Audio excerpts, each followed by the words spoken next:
What it do, what it does, what it is, what it was. We in the building. Today we're gonna be talking about Charleston White declaring that Atlanta is finished and all of the men in Atlanta are gay. This is what this is the new viral thing that's going around from Charleston White. Um, and as a resident, a 4-year resident of Atlanta, I wanna speak on it. I want to speak on it. I want to cover that topic and talk about a few reasons why Atlanta is finished. Talk about a few reasons why all of the men are portraying this gay stuff. Um, but before we before we get into it, I'm gonna play the audio. I'm gonna play the audio to let y'all hear what Charleston said, and then we're gonna get into the spiel. We're gonna get into the spiel because in a lot of this audio, I agree with what he's saying. I agree with what he's saying. I just didn't want to be the one to say it. Uh, and the reason why I didn't want to be the one to say it because I didn't want people talking about, oh, Doc, hating on Atlanta, this, that, the third. Nah, man, I let bygones be bygones. I move how I move, and I, play it how I play it. But he said some things in this interview. He said some things in this video that made me go, woo. He said some things about Atlanta, and I can honestly say I agree with him. Man. Atlanta is finished, and in some type of capacity, shape, or another, most of the dudes out here are on some homosexual stuff. Period, bro. That's just the way the cookie that's just the way the cookie crumbling in Atlanta. That don't mean you can't get no money in Atlanta. That don't mean Atlanta is not the black Mecca. That don't mean Atlanta is not the black Hollywood, this, that, and the third. But it does mean what it means. And we're gonna get straight into it because I don't want to waste no time, man. I ain't come here to waste nobody time. I ain't come here to waste nobody time, you know what I'm saying? Because I'm potty training my children right now, man. I ain't come here to waste nobody time, all right? So before we get into it, let me make sure let me make sure I put on put these little things up here. Let me put my banner up there. Right, let me put my banner up there. I gotta put the banner up there, and then before we get into it, uh, you know, what's going on with Dwayne McClain TV? What's going on DMTV2? What's going on Chakra Doctor Inc. channel CDTV? What's going on with everybody out there? So before we get into it, let me see. Do I even got my advertisement up here? I don't even think I got it up here. But I'm gonna put it up. Oh yeah, let me give you a little superfood in your life.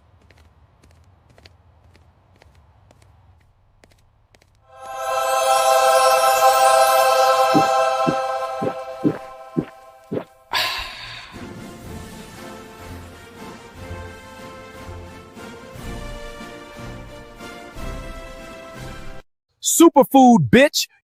You are what you eat. You think what you drink. I'm supposed to have the other one up there. It's not supposed to say the B word. It's not supposed to say the B word. That was just me horsing around. But I'm gonna put the other one up there. I'm gonna put the other one up there. But yeah, man. Get you some superfood oil and tea, detox and cleanse your body. If you Superfood oil and tea is good for people who are already healthy and want to maintain their level of health. For people who are sick and got what they consider curable ailments, and then it is also for people who have what they call incurable ailments. Go to chakra.xyz, get you some superfood oil and tea. I'm telling you right now. Here we go. Go get the book, The Black Cube Codex. Go get the book. It's on all platforms where books are sold. Go get it. It don't matter what platform you're on. The Black Cube Codex is a book that you need to have in your arsenal if you're going to be able to decipher this matrix. Just for all my little, people who are waking up and trying to break free from this matrix. All right. But let's get into it without any further ado, man. Let me crack this water open, man. We're about to get into these words that Charleston said about Atlanta. All right. and I'm gonna get the course started. You did bang the gavel, get the course started. Boom. So as you can see, I'm about to just play the audio. I'm not about to play nobody else's video just on a string of, copyright and all that good stuff. I'm just gonna play the audio. You feel what I'm saying? So yeah, man, Charleston White out here wilding out on it was on Say Cheese TV. Say Cheese TV. Even though it's an unpopular opinion, it still got like it's a little 10-minute, 12-minute clip that got like 128,000 views. All right. So it still did a few numbers. So I'm about to get straight into it. Let's break into this audio real quick. Let's play this audio. Let me make sure. Let's play this audio real quick. The whole entertainment industry. Yeah, and keep Atlanta. A lot of Atlanta. A lot of people say Atlanta is Black Hollywood. It is. That's why I say movies. That's why I gave the mother. And none of the street ever say anything about the gay. You notice? He said Atlanta is the Black Hollywood. That's why it's gay. That's why it's gayer than the MF. And none of the street dudes say anything about the gay dudes. That right there is a big one, people. That's a big one. You know why it's a big one? Hold on, let me slide my thing over a little bit more. You know why it's a big one? Because any real men, not about to let a whole bunch of gay dudes take over their town. And in Atlanta, the men don't run Atlanta. The gay men, I can't call them gay men, that's an oxymoron. The men don't run Atlanta. The gay dudes run Atlanta.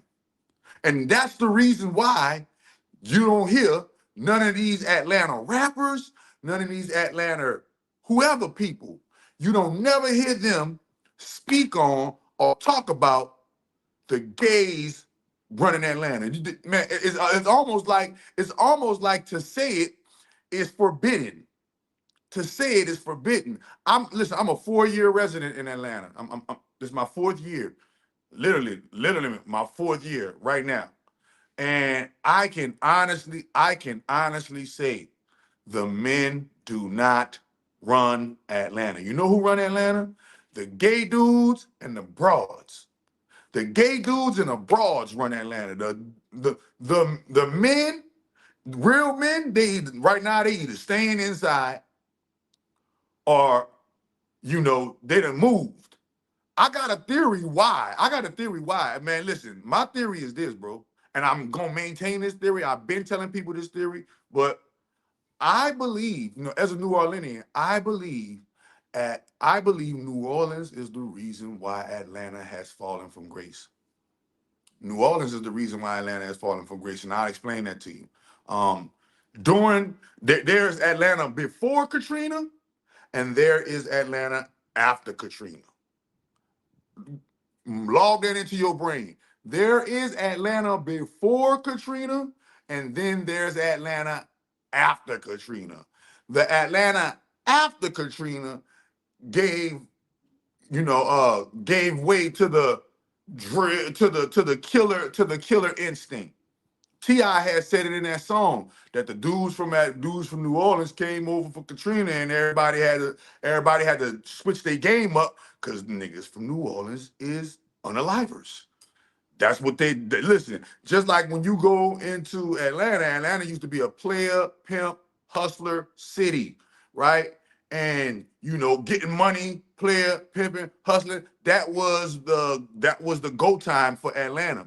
But when Katrina happened, bro, a whole bunch of unalivers, a whole bunch of cutthroaters, a whole bunch of New Orleanian potty time. My bad, y'all.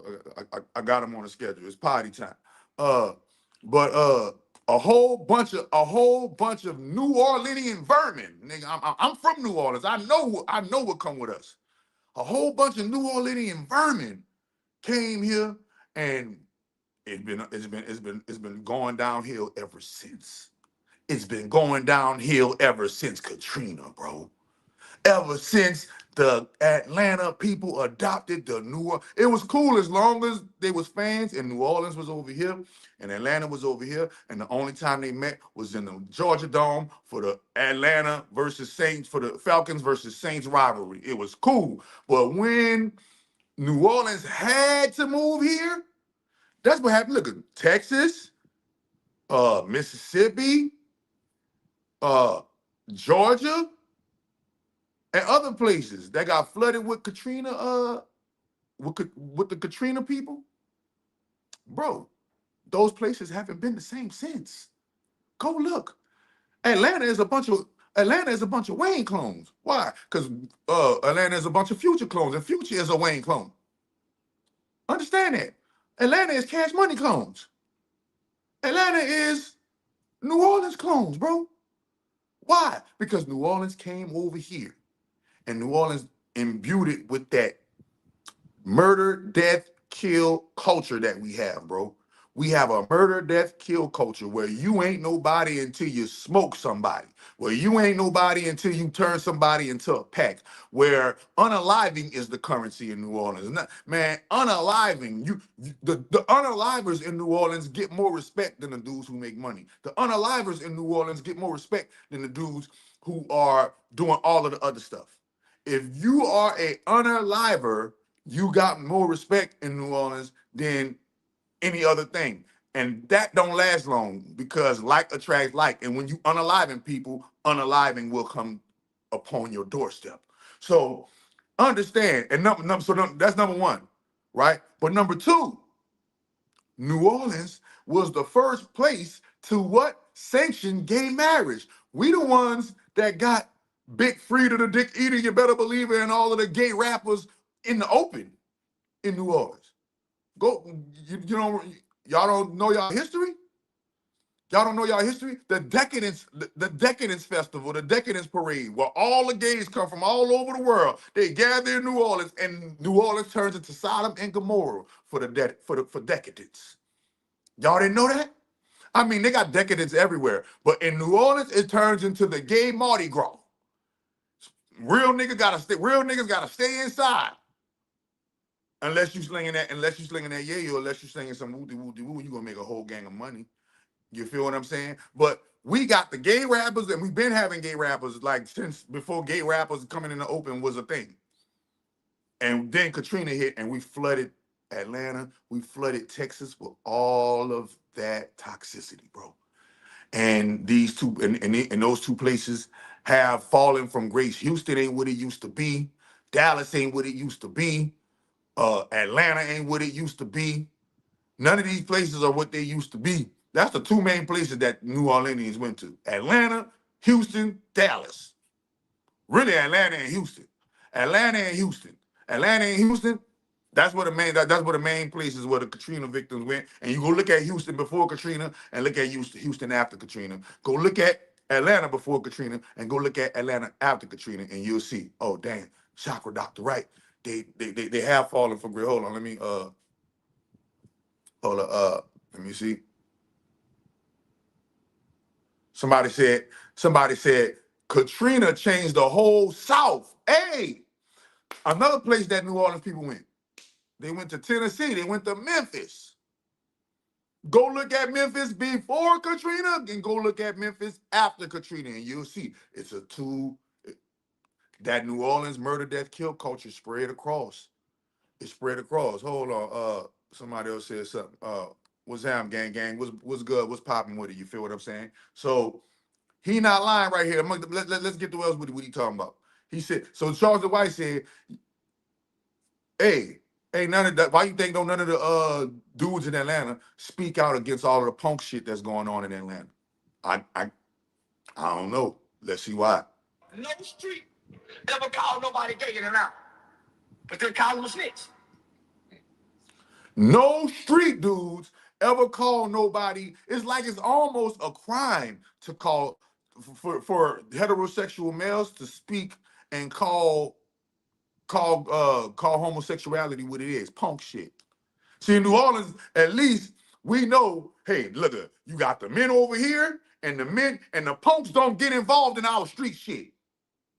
You ain't gonna see no punks involved in New Orleans street shit. There's no such thing as a punk running around with the Glock and that Dickie on that bitch. That Dickie fit.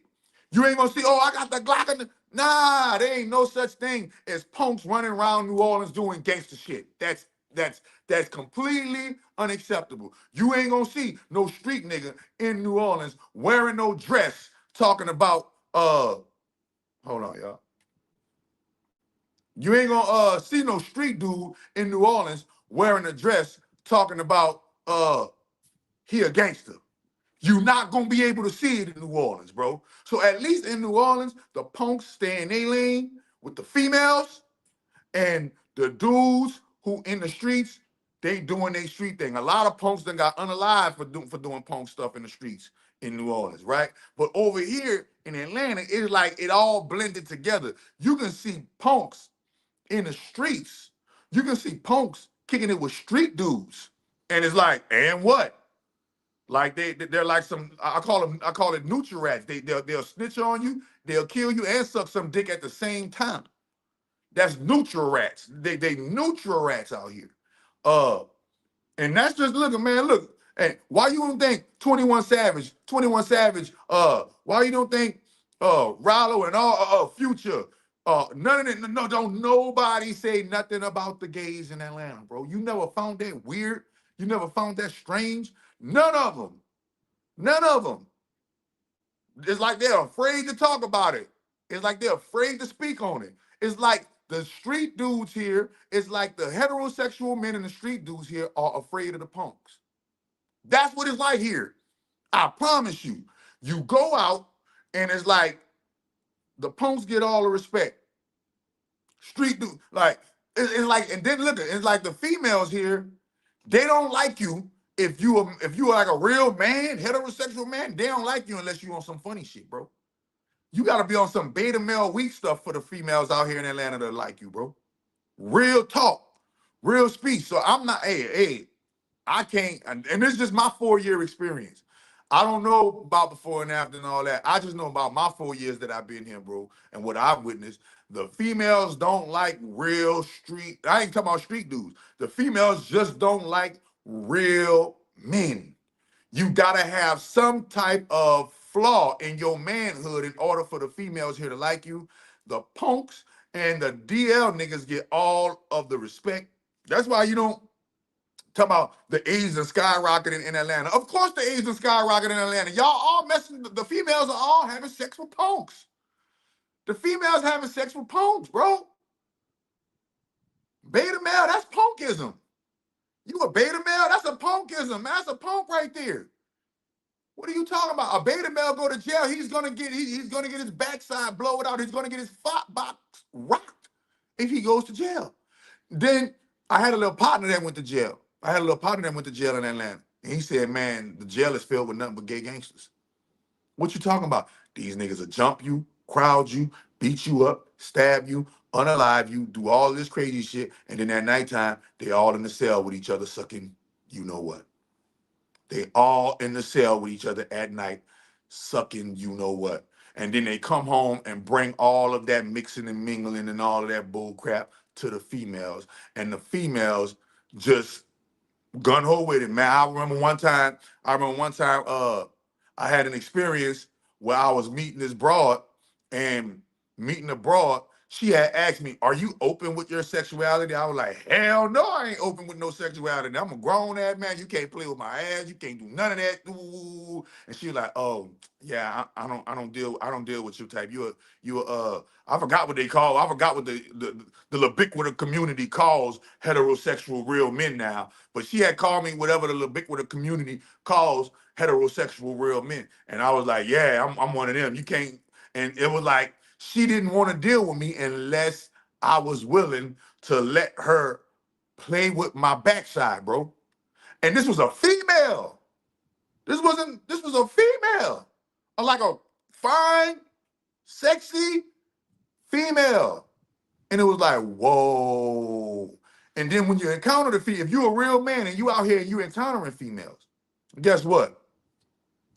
If they see that you are a real man, They're gonna have a little up. They're gonna have a little uppity, up nose disdain at you, bro. I promise you, it's mind boggling. It's mind boggling. The fact that all of these Atlanta dudes that living out here, I know they got some heterosexual males out here. I know everybody, all the dudes in Atlanta ain't gay, but the fact that none of the heterosexual males speak out against all of this all of this flaw, right? The fact, and then you got the female talking about all the dudes in Atlanta are gay, but y'all niggas, y'all the ones that's condoning it. Y'all the ones that got the gay friends. And then, you ready? Here's the kicker. The gay dudes is doing gangster shit out here. You can catch the gay dudes slinging dope. You can catch the gay dudes toting a 40. You can catch the gay dudes doing doing all kind of gangster stuff. And the heterosexual dudes, it's like they went inside, like they non-existent. And I don't know what happened. It's like they all went to jail. I don't know what happened to them, bro. But let's keep going. When they get mad at each other, they'll say things like, "Man, Rollo had so much for me, so he did." That's true. They'll call this one a snitch. They'll call that one a snitch. They'll call woo woo. They'll never speak out on the gay, but when they get mad at each other, then they start outing each other. Oh yeah, he was taking it up the backside. Oh yeah, he was sucking a little peen. Oh yeah, what's going on? This is why y'all falling. Because y'all try to adopt a culture that was never meant for y'all. The New Orleans culture was never meant for y'all to adopt. The New Orleans culture was meant for y'all to admire and accept. But it was never meant for y'all to adopt it because y'all don't come from the trenches that New Orleans come from, bro. New Orleans trenches is not even a trench. New Orleans trenches is the sewer. Man, can't even call it the gutter, the trash. New Orleans is the bottom of the crocodile pit, my nigga. You gotta understand that murder is the currency in New Orleans, not in Atlanta. Coochie is the currency in Atlanta. Coochie is the currency. Drug money, women, all the party and the bull crap. That's the currency in Atlanta. When y'all and listen, and you can go look at Atlanta before Young Thug rose to fame. Who brought Young Thug to fame? New Orleans niggas. What he had to do? He wore a dress. The fact that the culture in Atlanta let Young Thug wear a dress and still be considered a gangster lets you know how flawed the men are here. Because, you ready? If Lil Boosie from Baton Rouge, Louisiana, we ain't gonna even talk about New Orleans. If Lil Boosie wears a dress, Lil Boosie career is over with. He can't never go back to Baton Rouge. They're gonna unalive him. If y'all talk about Lil Wayne and Baby kissing and all that, and they let it slide, but if Lil Wayne or Baby wears a dress and comes out wearing a dress with fingernail polish with fingernails like Young Pharaoh, not only are their career over with, there will be street elements seeking to unalive them if they ever step foot in the streets of New Orleans. If you go to Texas and Houston and let what his name is, Slim Thug, let Chameleonaire, let Paul Wall, let you know, what's his name is, let Mo 3 or Yellow Beezy or Trap Boy Freddy, let any one of them dudes come out and wear a dress. Their career is over with in the streets of Houston, in the streets of Dallas. You go to Chicago, let Lil Durk wear a dress. His career is over with in Chicago. The OG's gonna say, you step foot in Chicago, we seeking you, and we destroying you. You go to LA, let The Game, let Nip, let Kendrick Lamar or any one of them just come out and wear a dress on their album like Young Thug did, and they will not survive. Go to New York, it's different. They can do little feminine stuff and get away with it out there.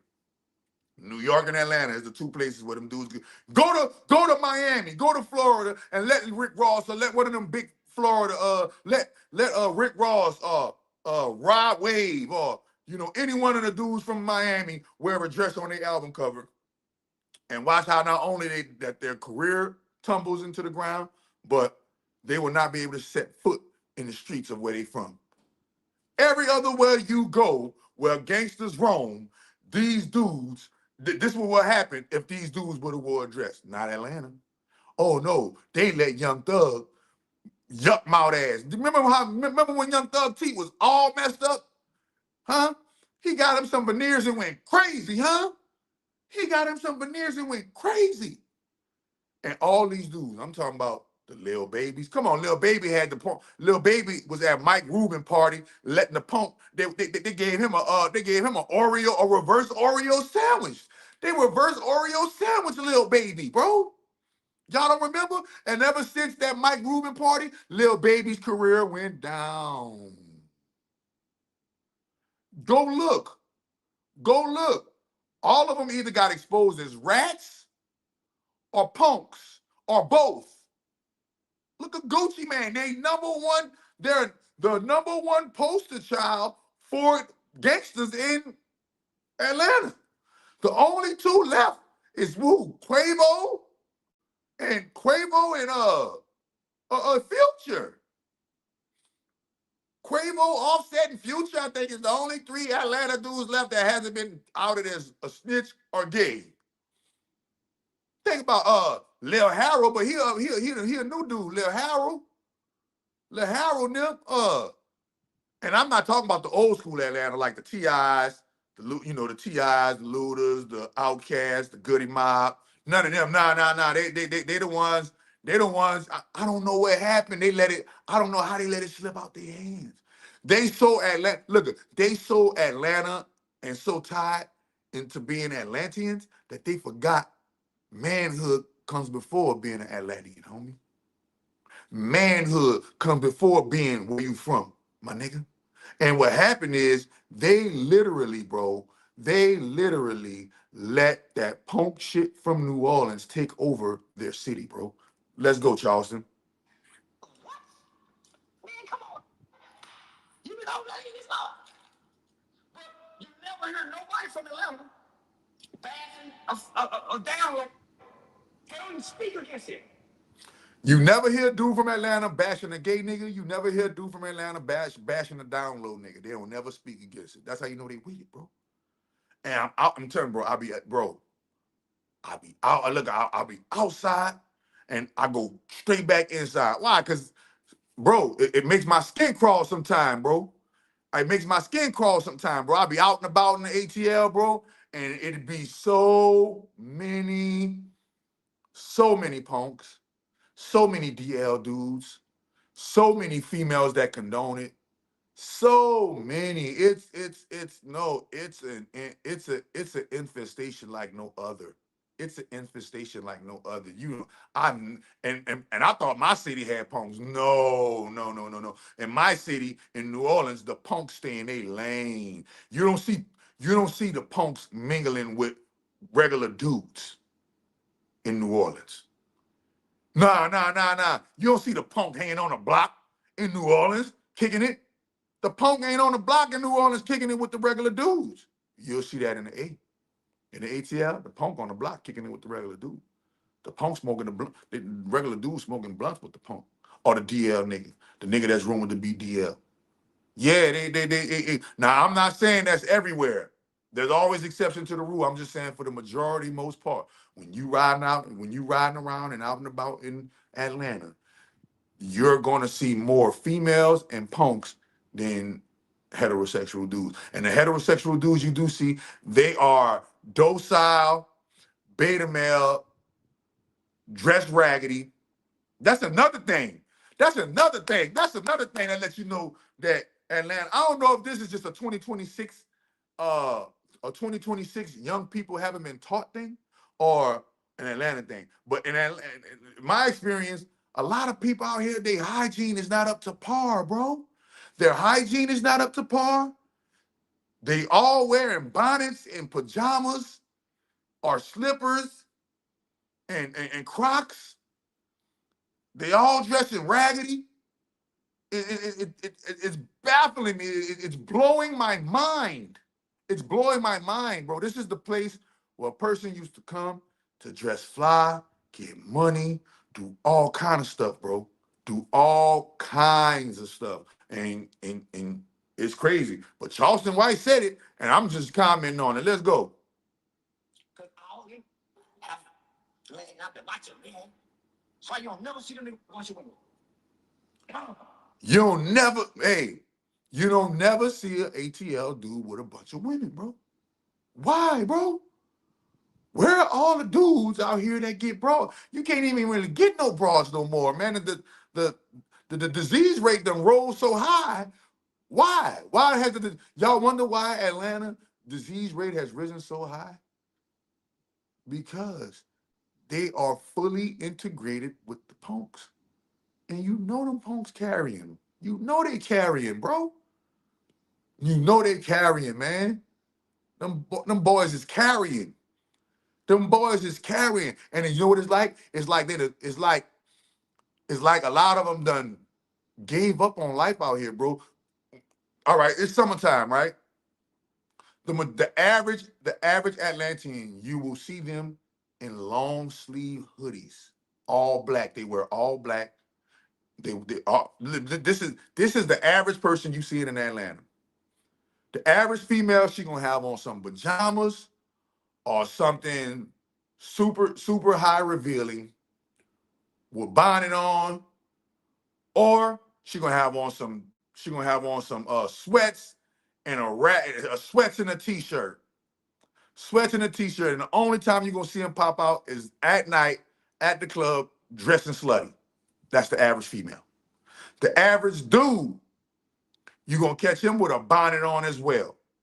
You're gonna catch him in pajamas, or they're gonna be wearing all black with the all black hoodies in the summertime, bro. In the summertime, you are seeing Atlanta dudes, Atlanta females wearing, like, it's like they gave up on life out here. It's like they gave up on life out here. The only place where you're gonna see dudes, I'm talking about even the dudes that got money. You'll see a nigga pull up in a Bentley.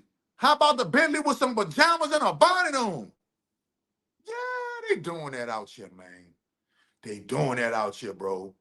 Uh, somebody said, bro, Atlanta like this because niggas not from these niggas from Atlanta. These out of time. Man, nah, nigga. Nah, no, that ain't. No, I'm out here. I'm out here, bro. I'm out here. The majority of them dudes ain't from no out of town. The majority of them dudes a lot of them dudes is from here. Punked out. It was like they was waiting on, it was like New Orleans gave them the go pass to be free to be free. A lot of the dudes you see out here, because when I'm talking about see out here, I'm not talking about going to the grocery store. I'm talking about if you hit the hood, ain't no out of towners in the bluff. Ain't no out of towners in zone 6. Ain't no out of towners in zone 3. What are you talking about, man? I'm out here. I'm out here. I live out here. Man, fuck what a nigga talking about, man. What you talking about? And this is what I'm saying. And if that is other niggas that's from out here, why ain't the men out here doing something about it or saying something about it or speaking against it? Lil Baby ain't speaking against it. 21 Savage ain't speaking against it. Young Thug ain't speaking against it. Y'all, all of them with it. So all right. So let's say for the sake of argument, you're right that the majority of these dudes out here that's portraying that DL punk life ain't from out here. What the real men in Atlanta doing about it? There's no way that a whole bunch of punks from out of town could come to New Orleans and punk out the city of New Orleans, and the real men just follow through. And it's like, oh, New Orleans full of punk and DL niggas now. Nah, you can't do that. You can't do that. You're gonna get unalived. You're gonna get unalived. If you go to any other place and try to overtake the place with the punk stuff, the men in that place are going to rise up and it's going to fail. Atlanta is the only place where it succeeded. I call Atlanta one big ass experiment because they experiment on Atlanta. They don't even talk about the bigger, greater conspiracy, how they experiment on Atlanta with the food, how they experimenting on Atlanta with the entertainment, how they experimenting on the Atlanteans. And y'all saying it's all these people from all the other places. And all right, let's say that it's all these people from all the other places. What are the Atlanteans doing about all of this punk shit? Nothing. Don't none of the rappers speak out against it. Don't none of the gangsters speak out against it. What they doing? They going along to get along, minding their business. They going along, get along, minding their business. Ain't nobody in the A, I'm talking about the men. T.I. ain't say nothing. Outkast ain't say nothing. Goody Mob ain't saying nothing. Uh, uh, uh, who? Ludacris ain't saying nothing. Uh, none of the Killer Mike. I thought I would at least think Killer Mike would have said something. Killer Mike not saying nothing. Um, Bone Crusher ain't saying nothing. Well, who I'm missing? Who I'm missing? Who I'm missing? Ain't none of them saying nothing. Don't none of the real men in Atlanta speak out against the punk shit. Don't none of the real men in Atlanta speak out against the DL shit. The real men in Atlanta let that bullshit ride. And I'm telling you, you couldn't go to Chicago and do that. You can't go to New Orleans and do that. You can't go to Houston and do that. You can't go to Miami and do that. You can't go to Memphis and do that. You can't go to LA and do that. You can't go to New York and do that. You can't go to Philly and do that. Atlanta is the only place where the niggas let it slide. That's what I'm telling you. True, we let it pass. I'm telling you. So if it is, and the reason why they let it pass, bro, and man, look, a big banks ain't saying nothing about it. Come on, who? None of the Atlanta movers and shit. Ray Daniels ain't saying nothing about it. You feel me? Listen, they got real niggas everywhere. I'm not saying that they ain't got no real niggas in the A. You feel me? I'm not saying that. I'm saying for the most part, the A is run by the punks and the females and the dudes. If you are a real man in Atlanta, the females are not interested in you like that, bro. If you a real man that stand on business and you a real man, you ain't with all that funny stuff and all that crazy stuff, and you real man and you stand on business, that's a turn off to the average female in Atlanta. You don't like your booty ate? Oh, you don't like your butt played with? You don't like letting your woman do whatever, however, whenever, wherever? You a turn off. You a turn off, man. Why you think they tell you don't come to Atlanta looking for no love? Don't come to Atlanta looking for love, man. Come get your money up. That's what I came and did. I came to Atlanta, I got my money up, man. Look, man, y'all want to get healthy? Get you some superfood oil, get you some superfood tea, you dig what I'm saying, and get healthy, bro. Atlanta need to get healthy, bro. Because it's too much. They tell you too much of anything is not a good thing. I grew up here, and I do believe that Atlanta is an experiment city. Yeah, bro. Atlanta is ground zero experiment city against black people, bro. They doing so many experiments on the Atlantean black people, whether you from here or whether you're not from here. The people in Atlanta, if you are the average person in Atlanta and you just going on about life, like, hey, I live in Atlanta and life is cool, they experimenting on you. You don't even know it. They experimenting on you in so many ways, bro. I see it. Oh, you know another thing that Atlanta on? Atlanta on super demon time. They on super demon time. The average person in Atlanta is practicing some type of sorcery and magic. Some type of sorcery and magic the average person in Atlanta is practicing. ATL. ATL is the new gay mafia. Hey, grabber boy vibes. Hey, bro. Hey, bro. I told you my little partner went to jail. My little partner went to jail in Atlanta. This what he said. This what he said. This what I'm trying to tell you. It's the Atlanta dudes. He went to jail in Atlanta. I said, how was the jail in Atlanta? He said, it's full of gay gangsters. I said, what you mean, gay gangsters? He said, he was on one tier. He was on one tier, and the young dudes, they'll beat you up, they'll crowd you, they'll stab you, they'll unalive you, they'll steal from you, they'll do all of this gang shit, and then at night when it's time to close them doors, all them niggas in their cell doing the punk shit. All of them in their cell doing the punk stuff. And then, not only will they kill you, snitch on you, rat on you, unalive you, but after they do all that, they in the cell doing the gay stuff. He said, I just stayed in my lane, homie. I just stayed in my lane. I already knew I was getting out. I'm not. I just stayed in my lane. I stayed in my cell most of the time. I'm like, that's what I would have did, nigga. I would have stayed in my cell. I'm not coming out to watch no TV. I'm not coming out to kick it. None of that shit, man. You niggas, man, look, I'm staying inside. I'm not even trying to order that much commissary. I'll be damned if a whole bunch of gay gangsters crowd me for my lockbox. You crazy? I'm acting like I'm broke in that bitch, man. Oh damn, man. You know what that'll do to my manhood if a whole bunch of punk gangsters jumped me and took me? Man, you crazy, boy. Crazy. You crazy, nigga. Wait a minute, Charleston. No. No. So that's why Thug was so comfortable. Yeah, so let me stick to the question. I've been sitting back in Atlanta since the Dewberry and Big Banks interview. It did nothing. It did nothing. He talking about the Dewberry. He talking about the Big Bang interview that they did for Damage Control after 6ix9ine had embarrassed Big Banks on the snitching on the snitching in Atlanta thing. It's like, I'm telling you, bro. It's like they got this. It's like Atlanta is one big coat where they can't speak on the snitching, and another Atlanta nigga can't speak on another Atlanta nigga. That's what it's like. That's what it's like.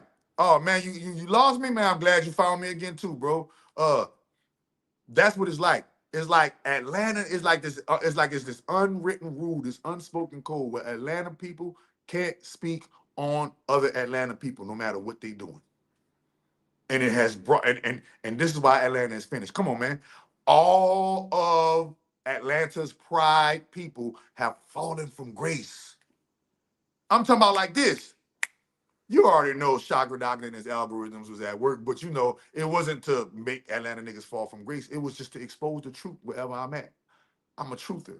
And the truth, and my tatted on my chest. And my yacht gotta let her wings spread wherever she at, bro. Wherever she at, you know I come in the name of the goddess. But the majority of people in Atlanta practice Ifa, which is magic. Okay, the majority of people, a lot of people in Atlanta practice Satanism, Freemasonry, Eastern Stars, uh, secret society this, secret society that, and you already know them secret societies filled with them punks. You already know them secret societies is filled with them punks. So wherever you see a lot of punk activity, understand there's a lot of secret society, Greek, Greco-Roman secret society shit going on. What are you talking about? Soon as a motherfucker talk about, oh, I'm a Mason, oh shit, you automatically on a suspect list for being a punk. Or you sacrificed your mom, or you unalived your baby, or did something crazy. I remember one of my little partners from New Orleans was like, bitch, I'm about to go to Atlanta, or break down live on Marvel movies. They got a lot of demonic and sorcery shit. Yeah, oh yeah, man. Oh yeah, man. I had a little partner. I had a little partner, you heard me? He was like, bitch, they giving you $10,000 per baby in Atlanta. I'm like, huh? It's funny you talking about this. I've been seeing a lot of putting people in jars and destiny swapping talk on social media. They do that in Atlanta, man. Why you think I stay on my magic shit in the open? I practice magic in the open. I've been practicing my magic in the open. I'm never gonna stop practicing my magic in the open because I come in the name of the goddess. I'm an open society. I am not a secret society, nigga. My power and strength lies in going against the grain of secrets. So you ain't never got to worry about me going along to get along with the MF and secret. Nah, man. The secret is out when it comes to the Church of the Great Grand Holy Mother of All Divine. The secret is out when it comes to Mother Nature. Mother Nature ain't no secret. See, when I go outside, the sun ain't no secret. The moon ain't no secret. The grass, the trees, the birds, and the bees ain't no secret. The rain ain't no secret. The wind ain't no secret. The water ain't no secret. That's my society right there. Nature. Meta neta. You understand? So you ain't never got to worry about me. The only destiny I want to swap. I want to swap destinies with the trees. I want to swap destinies. I want to swap destinies with the trees and the plants, because they get to live forever if they don't. If a human being don't cut it down. You feel what I'm saying? But I digress. Let me get back to what I was saying. Then I see you go over Woody. Did nothing. Nothing. He's gonna do something now. I'm showing them. Bro, he talking about Lil Woody. When I seen that happen with Lil Woody, I'm like, bro, where are the real Atlanta dudes and why they not speaking out again? Everybody in Atlanta shook and scared of Lil Woody.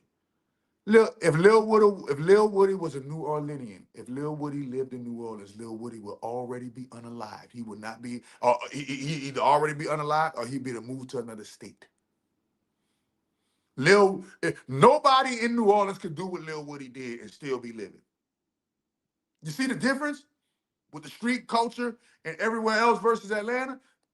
The street culture is imbued and ingrained and tied at the hip with homosexuality. Okay? My power. I can wake up any day and make it rain in Black America. I'm a god to you. Wow. I control your soul, mind, will, emotion. You listen to what I say, and I can generate your day. Now look, he talking magic right there, but I'm not gonna even get into it. You heard what he said though. He said, I'm like a god to you niggas. I can say something and it's gonna generate your day. It didn't generate my day, but I understand where he coming from. If Charleston White say something on the internet, a lot of these motherfuckers gonna take it as law. A lot of motherfuckers gonna take it as facts. When in actuality, he just saying something to get some likes and clicks so he can stay alive on the internet. You understand? He ain't got no, he don't got no real say on, outside of the black world. Outside of the black world, ain't no white people listening to Charleston White like that. Ain't no white people. You ain't never seen the only white people listening to Charleston White are the young white people that follow the Aiden Rosses of the world. Why is somebody as old as Charleston White kicking it with Aiden Ross? Why is somebody as old as Charleston White kicking it with somebody like Neon? Think about it. That's the only place where that shit matters at, and the place where minds are undeveloped. Ain't no grown man watching no Aiden Ross. Ain't no grown man watching no Kai Snot. Ain't no grown man watching no streamer, dog. That's undeveloped minds that's watch streamers. Think about that. Undeveloped minds watch streamers, bro. Think about that, bro. When your mind is undeveloped, only an undeveloped mind is watching a 20-something-year-old do crazy stuff on the internet. That's what Charleston White matter at, what undeveloped minds matter at. He doesn't matter. Charleston White does not matter where developed minds exist. Where developed minds exist, Charleston White is a non-factor. So understand that. When he's talking about he like a god to you dudes, he like a god to the internet, da-da-da-da-da, he controls souls, he is talking about youth. He is not talking about people who have experience and discernment. He's not talking about them. Okay? I'm having a good day. If I ain't going good, I'm gonna bring the sunlight out for you. Let me have some kind of feeling about something. I make it pop. Just right now, right now. They talk about it, and I call Ray Daniels. Shout out to my nigga Ray Daniels. Hold on, I'm fast forward. He said something, but you can't know anything. I know what the poke is with the truth. I've been buddy with Atlanta. I've been buddy with Atlanta. And I've just been taking it out on individuals. But I don't like Atlanta. I like Atlanta life with the people I've met. Atlanta's not a friendly place to grow. There are uppity black people that think they better, but it's no better than nobody else. Why? Woo! Wait, gotta speak on that. That's Atlanta to the T. The people in Atlanta are uppity. They act uppity. They act like they shit don't stink. They act, man, listen, bro. They act like, this is why Atlanta is spinning. This is why they got a downfall, bro. Because they act like they're better than when they're not. They act like they better than this. They act like they better than that. They act like they do this. They act like they do that when it's really not supposed to be like that. It's supposed to be, hey, look, when you come to Atlanta, you feel me? It's love. But it ain't no love in the heart of the cities of Atlanta. I'm telling you, man, 4 years I've been here, man. The people, the people here have an attitude like I'm talking about you could just meet a person. They got an attitude like you did them something. You feel me? I don't know if it's because of the money. I don't know if it's because they feel a way about all these out of towners moving here. I don't know what it is. But if I was to go to Texas, when I went to Texas and Houston, it wasn't like that. It was welcoming and inviting. When I went to Memphis, it wasn't like that. It was welcoming and inviting. When I went to LA, it was welcoming and inviting. All of the different places I've been. When I went to Philadelphia, when I went to the East Coast, it was, believe it or not, it was welcoming and inviting. It was not like everybody say it is. But you go to Atlanta, it is not welcoming and inviting. It's it's very standoffish. It's and you know the trip part about it that like blows my mind. You'll see a bunch of people from here that's not here balling out here, but the people that's from here not balling out here. They complaining, they moaning, they bitching. They not taking advantage of their own city. The people from Atlanta don't even take advantage of their own city. Everybody else come to Atlanta so they can get some money and come up, and they get some money and come up. But the people from Atlanta don't get money and come up. This is baffling to me, bro. This is baffling to me. This is the only place where you're gonna see this at. I'll say it once again. People from all over the United States, black people, from all white people too. That's a whole nother world with the white people. And white people and the white people and the Indian people, the white people and the Indian people and the Hispanic people, oh, they living good. It's just the niggas. It's just the dudes. It's just the Negroes. It's just the Negroes. I promise you. But you'll see a whole bunch of black people come to Atlanta so that they can come up and be financially, think about it, man. Like I told you before, Atlanta is the place where a black person could come and go from nothing to something out here, right? But the black people from Atlanta that's from out here, they not doing that. And it's baffling me. I don't know why. I don't know why. But then I started meeting the people out here and I see why. Why they so negative. Man, they so uppity. Look, they go along to get along. They let punk shit run their town. They do all kinds of smile in your face and do no follow up, right? And the most part, they complain about their own city. They complain about their own city. Number one, their prices are, man, listen, I'll be out here in Atlanta. The customer service in Atlanta is horrible, bro. And the majority of people that are serving you in Atlanta are Atlanteans. And the customer service here is horrible, my dude. You go to Atlanta spot and get you something to eat. Watch how the attitude of the person that's giving you the food. That's why you think I stay on a fast? Man, I stay fasting out here in Atlanta, bro. The customer service here is horrible. And you would think that, hey, they got some spectacular food or something out here. Man, no, the food out here ain't better than Texas. The food in Atlanta is not better than Texas. Why y'all acting like y'all food is great like that? And then they got a whole bunch of eateries out here that's trying to mimic New Orleans style and they're missing the mark.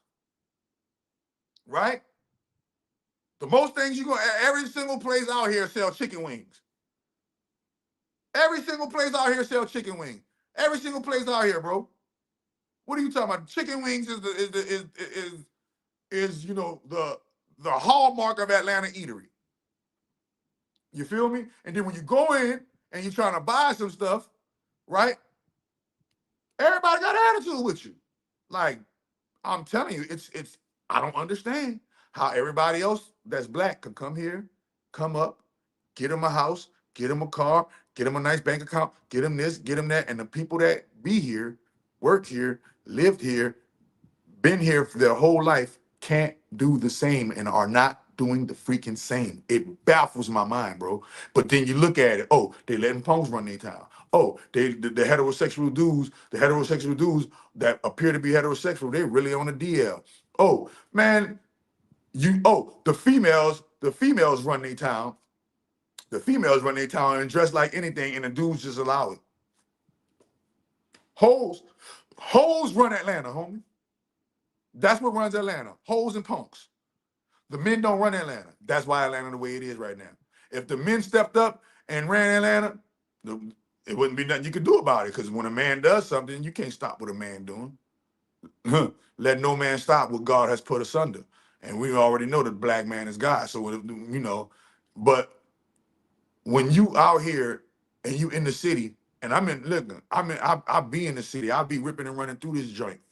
I done seen the Buckheads to the Sandy Springs to the Dunwoodies to the Mariettas to the Alpharettas, you understand, to the Brookhavens, to the West Side, East Side, all of the zones, Union City, Fayetteville, you name a spot I ain't been in out here. It's the same temperature with the locals.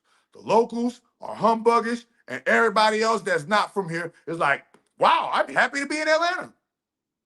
That's what it's like. I don't know why. But the locals out here, and the locals out here, and they got a lot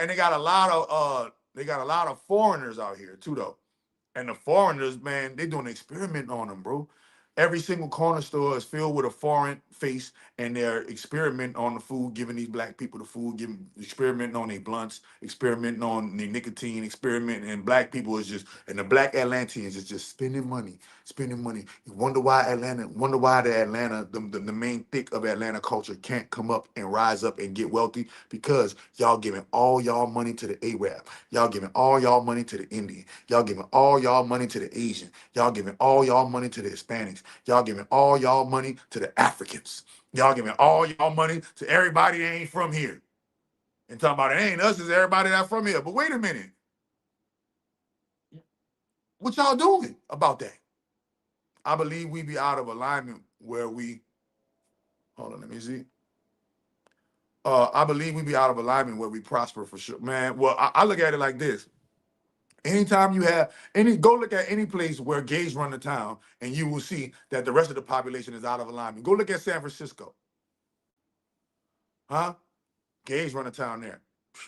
Go look at L.A., Hollywood. Gays run the town there. Look how off the people are. Go look at Atlanta. Gays run the town there. Look at how off the people are. Anywhere you go where gays run the town, you'll see that the rest of the population is off. They ain't right. They ain't sitting right. It ain't sitting right. Go look. Why you think I got out of why you think I got out of New Orleans? Because even though gays don't run the town, they have a big influence on the town of New Orleans. And you'll see the rest of the New Orleanians are off. New Orleans is off. Why? Because we let gays influence our town. Period, bro. Period, bro. And I'm not afraid to speak. I mean, I'm in penitentiary rules in effect when it comes to me and talking about punk shit. Man, I can speak on them punks, man, and I ain't worrying about what no punk gonna do me. I ain't worrying about what no punk gonna say to me. I ain't worrying about what no female got to say. I ain't worrying about what no nigga got to say, no cracker got to say. I ain't worrying about what nobody got to say. Why? Because I'm backed by the goddess, bro. That's the only thing I'm worried about, who got to say, what the goddess got to say about me, what the great mother got to say about me, what Mother Nature got to say about me. That's the only relationship that matters to me. My relationship with the goddess, my relationship with Mother Nature, my relationship with the great mother. That's the only thing that mattered to me. That's the only thing that mattered to me, bro. Everything else don't mean nothing. Let's go, Charleston. Ain't the gay capital of the world. And you niggas really submit to gayism. Bruh, I just said that. Niggas in Atlanta really they've submitted to the gayism, bro. The gays, Atlanta is the gay capital of the world. It's the AIDS capital of the world. It's the gay capital of the world, the STD capital of the world. It's the rich black capital of the world, too, though. Think about that. It's the gay capital of the world, the STD capital of the world, but at the same time, guess what? It has the most wealthiest blacks than any other state in the United States. Atlanta has the most wealthiest blacks I've ever seen. Black people run the town of Atlanta. I've never seen this many wealthy blacks in my entire life. The average black person has a $450,000 home in Atlanta.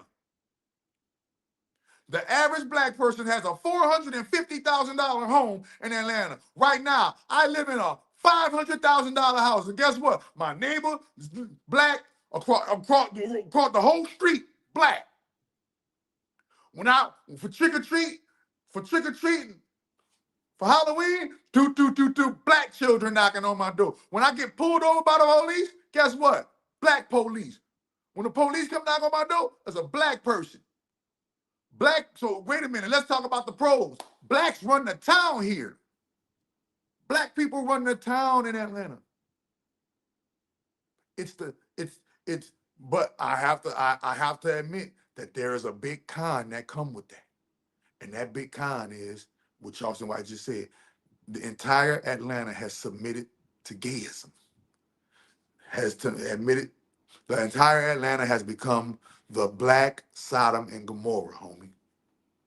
And it used to be the place where a person could come, have fun, and you still could come and have fun and do your thing. But you better have you some money. Let you don't have no money out here, they're gonna treat you like you the vermin. Even if you got you some money out here, they still gonna have a little attitude with you, but they're gonna deal with you because you got you some money. Okay? But I digress. So y'all talk tough, but y'all ain't tougher than the punks. Ooh. Ooh, y'all ain't tougher than the punks. The punks run the town, bro. I've been through, you name it, nigga. I went to Toast on Linux one day. Whole bunch of females in that joint. Kicking it with their punk friends. Yeah. Whole bunch of females in that joint kicking it with their punk friend. And the other little young niggas is wearing bonnets. I'm telling you, they're doing something to the food because everybody out here is at least 125 to 135 pounds. All of the young niggas is 125 to 135 pounds soaking wet. They all wear all black. Everybody in Atlanta wears all. I'm talking about the locals here. The locals here. You know how you can tell somebody not a local here? They know how to dress. Go and look at the average Atlantean. The average Atlantean does not know how to dress, and the average Atlantean is not keeping their hygiene up. I've been around through all the cities and all the towns. The average Atlantean is not keeping their hygiene up, and the average Atlantean does not know how to dress. If you see a person out here that know how to dress, they not from here. You see a person that got some swag and they swagging out, they not from here. The people from here is like they went and became recluse, and all they wear is all black with hoodies on, and Crocs and slippers. All black hoodies, Crocs and slippers, and then they're not even no fresh all black hoodies, Crocs and slippers. It's like shit that you can tell they've been wearing that shit for years or something, right? You can see the average. They doing the experiment, bro. I don't know what it is, but it's a big experiment going on to the black people against the black people in Atlanta, bro. I'm gonna get to the bottom of it though, and they mess up, man, and the children and all of that stuff go missing out here, bro. It's crazy. It's crazy. And if you got 10 niggas in your crew in Atlanta, 4 is openly gay, and y'all know it. You're not lying. You see a crowd about 10, 11, 12, 13 niggas, 2, 3, 4 of them niggas. I'm talking about what it's heterosexual dudes, and they got about 2, 3, 4 gay niggas in the crew. I don't know. And it baffles me. It baffles me. But y'all will keep these secrets and think y'all can still rap and play street and push the street culture. Well, this is why they're so strict, because sleeping with boys go with the street culture. You have to go. Sleeping with boys go with their street culture. I guess this is why they don't speak out on it. Because if they speak out on it, they know one of them dudes and one of them boys gonna come out and tell them, what you talking about? Because Lil Baby right now got a tranny exposing him right now. Lil Baby got a tranny exposing him. We ain't even got to speak on Thugger. He just a pot. He just a little pot belly little pig now, walking around. He looks like a fish out of water now, man. He looks like a fish out of water now, man. A lot of the Atlanta dudes that fell up. Man, I told you the only nigga that got sauce and the only nigga that got sauce in this joint right now is Future. Future the only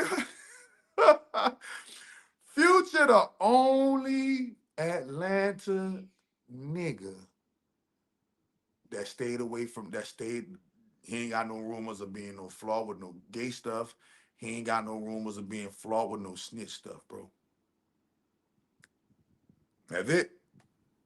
Who else? If I'm missing somebody, let me know. If I'm missing somebody, let me know. Who else in Atlanta that's popping? That can sell 150,000 albums in a week. That can sell 250,000 albums in a week. They put their album out, it's gonna go number one. Who? That don't have a snitch jacket or homosexual gay jacket rumor following them. Prison. Atlanta federal prison. Can't wait to go there. Why? They get the prettiest punks in the world out. So when I watched these, and I started talking about everything but that, right? This is my chance because Woody said he sat in the car with Thug and Pee Wee, and he talked about a transvestite. And I'm saying, why am I going back that way? Unless she like that life too. We done been through that. They not popping. Because you have these secret feelings that you told to the broad, that the broad told the same, that I won't hear. This is what can fuel that. That's why you can't build your own. You're gonna be Dewberry. Feel some kind of way. Watch out. It'll get away from you. Hold up. That's almost tall. Say EGP, real life, 10 days to K104. You don't run to it. Hold up. Or don't know what you think. I'm just born. Oh. So I said, you got all this around it, man. You don't run to it. Or don't nobody get paid for nothing. Look, did I just tell you that? Did I tell you that everybody else that's not from here know how to get the bag out of Atlanta, but the people that is from here is like, they not getting paid. I don't know. That's why I feel like it's an experiment. That's why I feel like I blame New Orleans, man. I swear I blame New Orleans, bro. Ever since Katrina, bro, Atlanta has been running itself into the ground, keeping up with that New Orleans magic, bro. Yeah. Cause I remember Atlanta before 2005, and Atlanta was the place to be. And ever since Katrina, every year ever since Katrina it spiked up, and then around like 2010 it started down and down every year, every year, every year, every year it goes down and more down and more down and more down. And it's like, what's going on in Atlanta, man? What's going on, bro? I don't know, bro. But you know, I was disappointed. let me see. So I said, show me this man. So you should go. I call you prefer. I can get this flat. I can get this flat. I said, come home. Fast forwarding, that's why I can't hear. And then you still get it. Oh, gee. He was there related to tell I'm an asshole. I done had more people give me say, hey man, you tell the truth. They need to hear that. They need to hear that. And I think they not hear that. This should be Miss Dale Radio to tell Atlanta new asshole. I done had more people give me say, hey man, you tell the truth. They need to hear that. They need to hear that. Atlanta think they not need to hear that. This is why they stuck on what they used to be. Y'all ain't making shit now, Atlanta. And it's coming out on some big name humping boy backs. Some big name niggas. I'm just holding back. I'm hoping it ain't true. You know? Dang. So I wish it would in Atlanta say something like I can't come now. Because I done told the truth on you. Why you think I don't go there no more? I spent 5 years trying to build with Atlanta. The media shit I'm doing in Miami. I took Atlanta around the country with me. Bro, I'm telling you, no, bro. It's like beating a dead horse, man. You can lead a horse to water, but you can't make it drink, bro. And the people that's not from here got more sauce than the people that is from here, and and the reason why is because the people that's from here submitted to gayism. That is definitely my take on it, bro. You know, I hope things change because this is a great place to. It is a great, bro. It is a great place to be. You know, I'm not. This is not a blanket statement. There's always exceptions to the rule, but for the most part, we're gonna say on a percentage scale, 80% of the people you run into in Atlanta is gonna be. I'm talking about the locals. I'm not talking about the people that's not from here. The people that's not from here, you'll see them. They'll strike up a conversation with you. They'll do this. They'll do that. They'll do that. They'll do this. Cause they're not from here and they're happy to be here and they're trying to get some money and they get into the bag. But for the most part, the people that are from here, they're very standoffish. They're very they got shitty attitudes, bro. And you can't get no money with a shitty attitude. You can't get no money being standoffish. They complain a lot. You can't get no money out of the city that you complaining about. Um, and all of the Atlanta locals say it's all them out of towners. It ain't us. It's all them out of towners. No, man, it is y'all. This y'all city. This y'all city. It is y'all. If this your city and you not coming up in your city, if this your city and gayism has took over your city, then it's it's the locals' fault for letting that happen. You feel me? And why? Because they ain't speak out against it. If all the think about this, if it was all out of towners, they would have been spoke out against it. That's how I know it ain't out of towners. That's how I know it's the locals. Because if it was all out of towners, they would have spoke against the gayism. But because the gayism is tightly ingrained within the fabric of the locals in Atlanta, they can't speak out about it because that's probably their cousin, they're probably their relative, they're probably somebody that they on the DL with. There's so many DL Hughleys out here. There's so many DL Hugleys out here, bro. Just the name DL Hughley is homosexual. Down low, hugely. Bruh, bruh, it's crazy, man. And I love Atlanta, man. Look at man, like I told you before, man. I came out here, man. I came up. I came out here and I came out here and I came up. Why? Because I left everybody, I kept my head down, stayed focused, and left everybody alone. I ain't trying to be no friends with nobody. I ain't trying to be no friends with nobody. Why they ain't not trying to be your friend out here, no way. Atlanta not trying to be your friend, no freaking way, boy. They ain't no, indeed, no. They ain't trying to be your friend like that. I told you the only way they trying to be your friend, uh, with everyone divided, with everyone divided, no one can agree. Yeah, everybody divided. Nobody. It's it's very tribal. It's very tribal. You know what I mean? It's very tribal. You know, zone 6 and zone 3 stick together. Zone 4, and, you know, zone 4 and zone 5. You know, it's very tribal. It's very petty.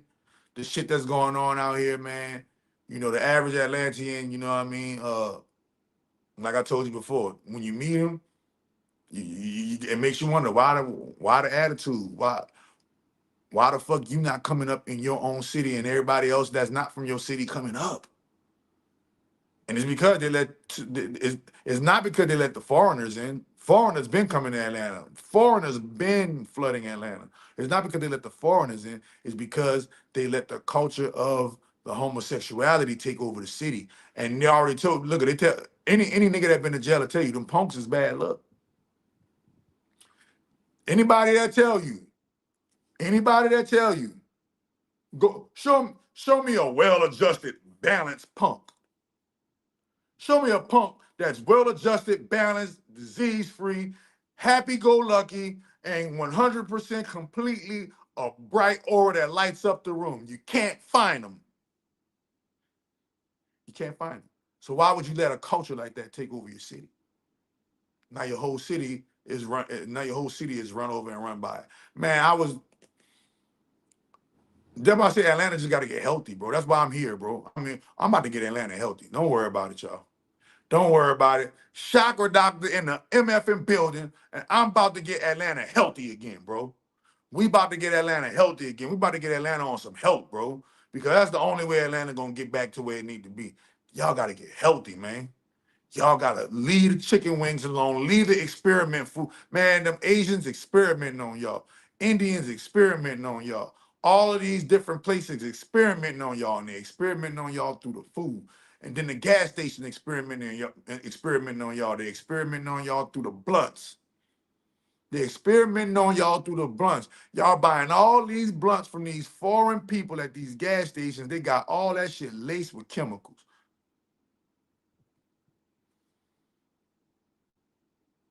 Hold on, he said, Doc, I'm trying to get healthy, but I've been trying to get my money right. See, that's what I'm saying. Uh, and you from here. You see, you hear a local that's from here trying to get his money right. Nigga, I've been here 4 years. I've been here 4 years. Seen nothing but success since I've been here, bro. Every year has gotten better and better and better and better and better and better and better for me in Atlanta, bro. Every year. Every year. And listen, I'm so look. Every year has gotten so better for me in Atlanta. Y'all remember when superfood oil and superfood tea used to be hundreds of dollars? Superfood oil and tea is $55 right now. $55 get you some superfood oil and tea. That's how much Atlanta has been good to me. Atlanta has been so good to me, they made me drop my price. That's how much I fuck with ATL. They made me drop my price. And even though because I fuck with ATL, listen, and because I fuck with ATL, this is why I can be honest with ATL, bro. ATL, I'm telling you, man, y'all running because y'all not collaborating with the foreigners, y'all are missing all the money. Y'all are missing all the money. Any way to get in contact? Yeah, go to my website. Matter of fact, hold on. If I'm not mistaken, let me see. Isn't that at the bottom? Hold on, let me see. Oh no, go to my website. Scroll to the bottom, and my number is at the bottom of the website. My number, the address, and all that shit is at the bottom of the website. But the locals in Atlanta, especially the hood, bro, especially the hood, man. Listen, I got man, I got a few local hood dudes I've been dealing with in Atlanta, and I've been running, I've been shooting, I've been shooting the shit with them, and I'm letting them know, like, bro, what's going on, bro? They're like, man, fuck all that, cuz, they on some, man, fuck all that, shorty, man, that's them, I'm gonna do me. And I'm like, bro, this is why Atlanta is going into the ground, because the men that are able to do something ain't doing nothing. They only worried about themselves. It's a doggy dog world in Atlanta. Do not come here looking for friends. They don't want to be your friend. Do not come here looking for companions. You're gonna lose in that area. You come here looking for money, there you go. You come here looking for networking and business, there you go. You got something to sell, there you go. They support you. Salute, been listening for years. Glad to see you back. Man, appreciate the love, man. Appreciate the love. OG Circle Game 30, 38, 33. I appreciate the love, man. Glad to be back. Back to the future. Glad to see me back to the future. I knew I was gonna wear this shirt for a reason. Somebody said, glad to see you back to the future. Back for the, you feel me? I'm about to start, but I'm about to heal Atlanta, bro. But before I did that, I had the algorithm had to expose the truth. And what the algorithm did by exposing the truth, it exposed all of the male that people in Atlanta look up to and expose them for who they are. Snitches and gay niggas. You're not supposed to be looking up to no snitch. You're not supposed to be looking up to no gay nigga as a man. Okay? You feel me? You're not supposed to be looking up to no snitch. You're not supposed to be looking up to no gay nigga as a man. No punkism, no gayism, no homosexualityisms. You're not supposed to be looking up to that as a man. As a man, and there's these, and remember, because the youth, you're not supposed to be looking up to no females. A lot of these dudes are man. You listen. I be out and about in Atlanta. I see a dude with his girl. He got the bonnet on just like she got the bonnet on. He got pajamas on like the bitch got pajamas on. I go and I walk and I see a dude with his girl. He following behind her. She telling him what to do. I go and walk and see a dude with his girl. She dressed, She dressed like a stripper. She's dressed like a slut. She's dressed like, and guess what? And guess what? And she might not be a stripper. She might not be a slut, but she's dressed like one. But she wants you to treat her with the utmost of respect. This is the delusion. This is the delusion. You feel me? This is the delusion. Yeah, yeah, OG Circle Game. Go to my website, chakradoctor.xyz. Go to the website, chakradoctor.xyz. Scroll to the bottom. The number is at the bottom. Hit up the number, and that's how you can contact me. You can also contact me in the email. Go to scroll at the bottom, go to chakradoctor.xyz, scroll at the bottom, and you'll be able to see the email, you'll be able to see the contact number. You'll be able to see the email. Man sacrifices health for money his whole life just to take money to try to get his health back. Ooh, pressure. Hey, and this is what I that's most of the rich people I've encountered too. Most of the rich people I've encountered, they got money, but they're unhealthy because they spent all of their health getting to the money. And I'm letting them know I can shake you back. Join the Chakra Doctor regimen. Man, Chakra Doctor have you looking like the fountain of youth again, man. Chakra Doctor have you getting your fucking, and if you're already youthful, deal with Chakra Doctor, you'll keep your youth and you won't get ran into the ground. But you know, why you think I took the algorithms off my page, man? Because the vibrations is too low for people to even for it to even work for people here, bro. The vibrations is too low. Y'all got too many magicians, too many punks running y'all city. Y'all got too many females that's on some weird type of time. Too many of the men here are allowing too much of the flaw stuff to be here. And this is what's running Atlanta into the ground, bro. This is what's running Atlanta into the ground, bro. You look as if, nah. I wear a medium, bro. I wear a medium. Don't send me no large. Don't send me no XL. Nah, bro. I weigh 100. I weigh 170 pounds, homie. I weigh 170 pounds. I lost a lot of weight. I probably used to be a larger. I used to be a double XL. A lot of rich people be overly unhealthy. Hey, bro, I got a friend of mine right now. I'm trying to we trying to heal his people up. His people rich, but guess what? They're unhealthy, man. Know how to get to the money, but man, your health is your wealth. Don't make no sense to get to all that money and you're not even healthy enough to spend it. You got to leave that shit to somebody else. You know what I'm saying? Yeah, you used to be bigger. Yeah, you used to be bigger. You used to be way bigger, family. My bad. Yeah, you feel me?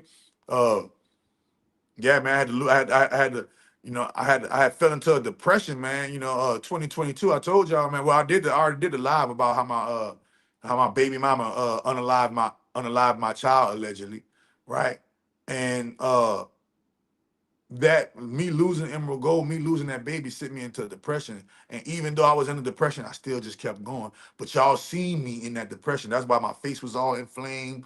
That's why I was wearing hoodies. That's why I was nice. I was big. I was all out of place and out of shape. Like, do I got my big back pictures? Oh, man, I was all. Where my big back photos at? Where my big back photos at? Big back. I had a big back, man. Look at me, man. Man, look at me, bro. I was out of man. I was out of it, bro. Hold on, here you go. I was out of it, bro. Man, I was big back central, man. Look at me, all the rolls on the nigga back. Had rolls on the nigga back. Man, I was a big back, big back. I was old big old back. I was old big old linebacker looking ass nigga, man. Oh, chunky monkey looking that deal, but man, I was out of bounds, bro. I was out of bounds, but that was me going through depression, bro. That was me going through depression, and I was eating my way through it. You feel me? Food was my comfort zone, eating my way through depression. Yeah, I saw that. So sorry about, um, yeah, so sorry about your, yeah, man. But I bounced back with three more. Lost one, bounced back with three more babies. You know what I mean? And that's the power of man. I lost one baby and bounced back with three more babies. And guess what? Any man on the face of the planet right now, If you got enough money, if you got enough resources, if you got enough time and energy to do it, you can have as many babies as you want. That's the way Mother Nature made it. And can't no female stop you from doing that. Can't nobody stop you from doing that. Just think about that. Just think about that. You feel me? When you are a man, a real masculine man, your genes will be desired to be replicated and copy and pasted. You feel me? For every one that I lose, I bounce back with two. You feel me? So understand that, yeah, I had lost that one, but I had to wait. I had to get to my senses. I had to get to my senses. I made my old lady take those pictures of me. Shout out, man. Shout out to my goddess, man. You know what I'm saying? You know, that's my baby. She roll with me, whether I'm fat, small, big, or tall. She roll with me and she ride with me, and I fucks with her the long way because of that. You dig what I'm saying? But I made her take a picture of me, like, man, I gotta lose this shit, baby. Take my picture so I can take my before and after so I can show them. Take my before and after so I can show them. And then you feel me, man? I got my before and after, man. Uh, What my flyer at, man? Huh? Let me get I gotta get my flyer, man. I got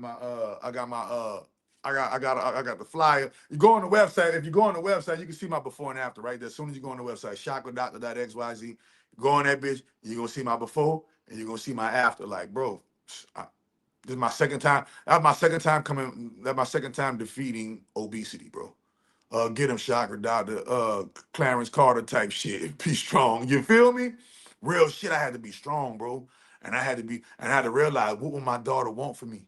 What would my baby want for me? My baby will want me to be the best I can be. And speaking of which, her birthday coming up Monday. Her birthday anniversary coming up Monday. If she would have stayed living, she'll be 4 years old right now. You feel me? She'll be a 4 year old right now. And it's shit like that that make me keep going. I'm never stopping again. I'm never stopping again. I'm never letting nothing deter me off the track again, no matter what kind of thing happen. I'm sticking straight forward to the tunnel vision and I'm sticking to the mission, bro. And the main mission is health. The main mission is health. You feel me? And if you are not healthy, you're not gonna see wealth. You're not gonna see a bag if you're not healthy. You can see a bag, but you're not gonna enjoy the bag. Why? Because when you're unhealthy, you attract all kind of toxic shit that make you lose the bag. You attract all kind of toxic shit that make you squander the bag. You attract all kind of toxic shit that make you wonder where the bag went. You gave it away to toxicity. I remember your baby girl. She was beautiful. Yeah, man. I got three more now. Well, I got one more baby girl and two sons. Now I had a baby girl and I had a baby girl and two sons. I like to think of it as like necromancy. Like I brought her back. Like I brought her back from the dead, reincarnation, and rebirthed her and rebirthed her. You know what I mean? That's how I feel. That's how I feel. You know what I mean? I'm not saying this or that, but I feel like you know I rebirthed her. Like I lost her, but I got her back because I rebirthed her. And my baby girl, and my baby girl right now. You know what I'm saying? She be cut up. That's my baby. That's my baby. You heard me? I love my babies, man. I love my children. I love my children to life, bro. I love my children man. I love my children to life, man. I can't wait to have some more. I'm just waiting to the millionaire status. When the millionaire status, I'm popping out some more. Bloop, bloop, bloop, bloop, bloop, bloop, bloop. When I get up to that million, when I get up to that million, that 100 million, and 10, 20, 30 million, babies on babies, nigga. Babies on babies. I feel that way about my son. Yeah, man. My sons look just like me. My daughter look like me, and and their mamas too, though. So it's crazy. It's like copying and pasting yourself. Having a baby is like copying and pasting yourself. I feel like I'll be raising my pops. Right, right. Hey, listen, I feel like I'm raising my pops. Feel like I'm raising my moms. That's how I'm looking like, damn, bro. Because they tell you that your ancestors are reborn through your bloodline. You feel me? They tell you that, like, when, everything is just recycling, copying and pasting. So when you have a baby, right, it's going to look like your grandparents or your parents. You dig what I'm saying? It's looking like you, but you look like your mom and your daddy. You feel what I'm saying? It's like, oh shit, copy paste, and that's how you know this is a matrix, a holographic computer matrix, because That's the number one thing that we do as human beings. We copy and paste ourselves through death, life, rebirth, death, life, rebirth. You feel me? We copy and paste ourselves. We copy and paste ourselves. We are flesh tone computers. I call it biomechanical AI. We are the original AI. The human being is the original artificial intelligence. Our brains are computers.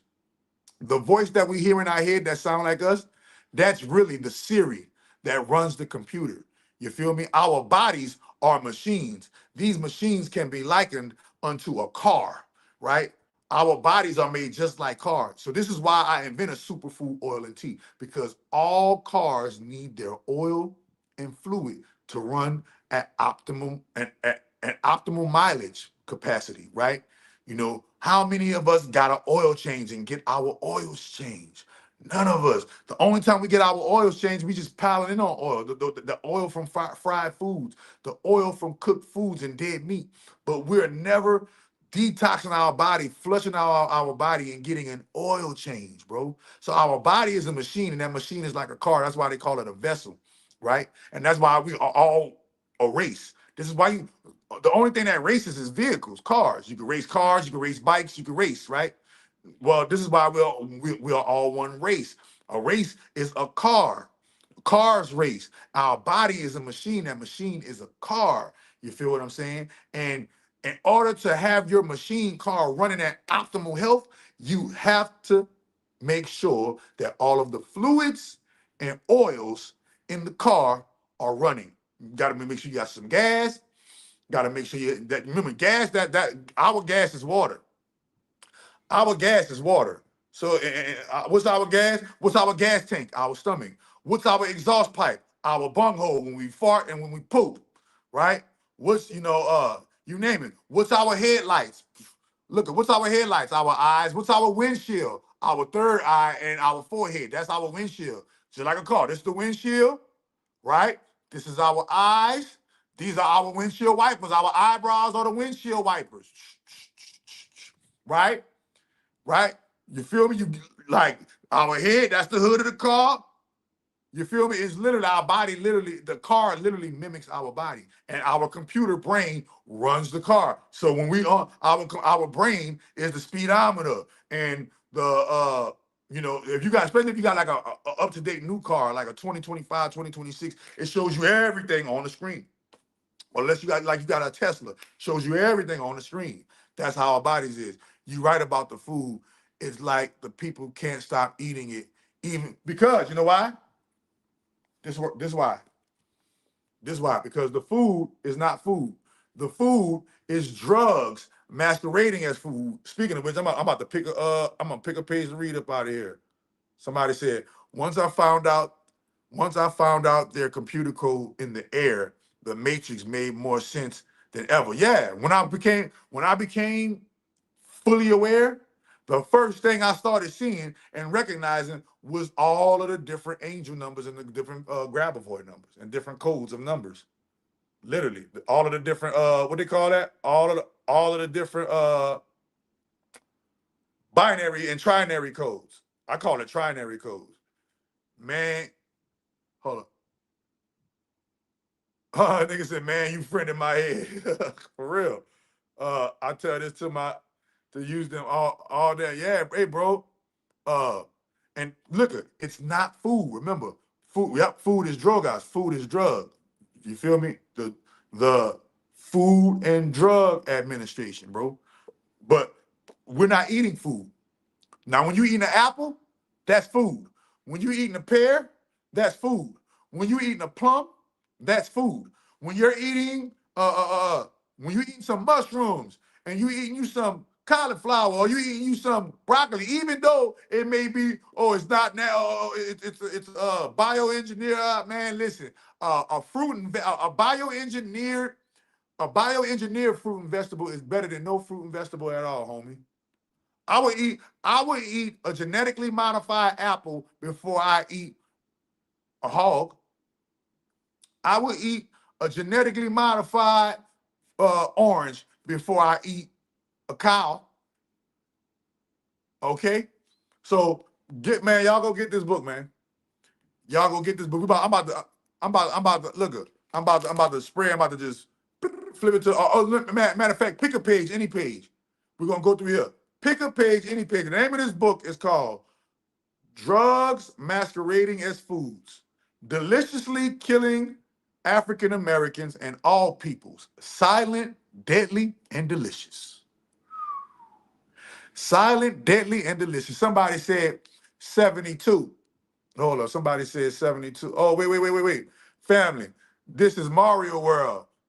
Sims 4. But in so-called real liquor.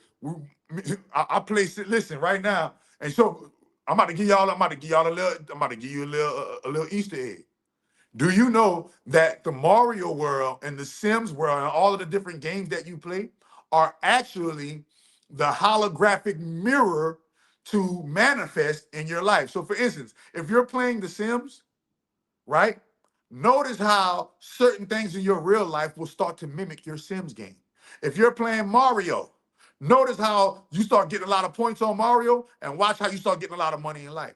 Notice how when depending on the game you're playing, if you're playing Call of Duty, life might not be that great. Why? Because you're around this bitch shooting and killing.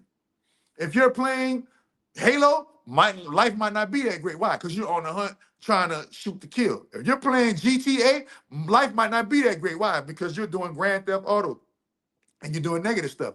But if you're playing Homescapes, Gardenscapes, Sims, and all of these other games that don't have all of that negativity in it, watch how your life starts to mimic that game. Because why? The games that we play are an actual interface to our real life Sims game. Now, this is the whole theory. Your higher self, first and foremost, you got to know what's your zodiac sign. Once you know your zodiac sign, you know where your soul is anchored. So if you are a Scorpio, your soul, your higher self soul energy is anchored in the constellation of Scorpio.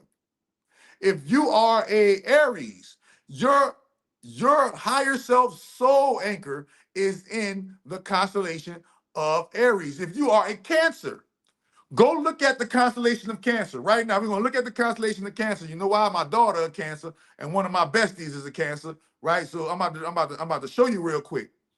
I'm about to show you real quick. Cancer constellation.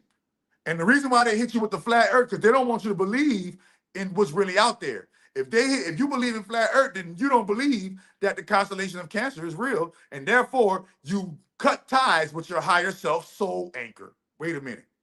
Constellation, look, you ready? Constellation of Cancer. So this is where you're from. This is the constellation of Cancer. Look at that constellation. That's the constellation of Cancer. That's where your higher self soul energy is anchored. Now, remember, you have 1, 2, 3, 4, 5 main suns or 5 main stars in the constellation of Cancer. So just imagine your higher self. Remember, I keep telling you, our spirit and souls live inside of the suns, and we come and lower ourselves and we fall to live on planets. Okay, we come to fall and live on planet. This is why it's called a fallen star, right?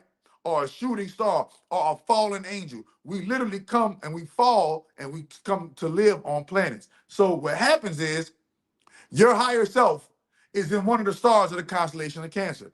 Man, I feel like playing 3D Earth Sims. I feel like playing an 3D Earth simulation. Okay, right? Fast forward, I'm gonna skip all the details, but fast forward, you plan. So inside of the particular sun that you are in the constellation of Cancer, you got your higher self has the controller. So when you turn yourself like that, that wasn't you turned yourself like that. That was your higher self that moved the controller.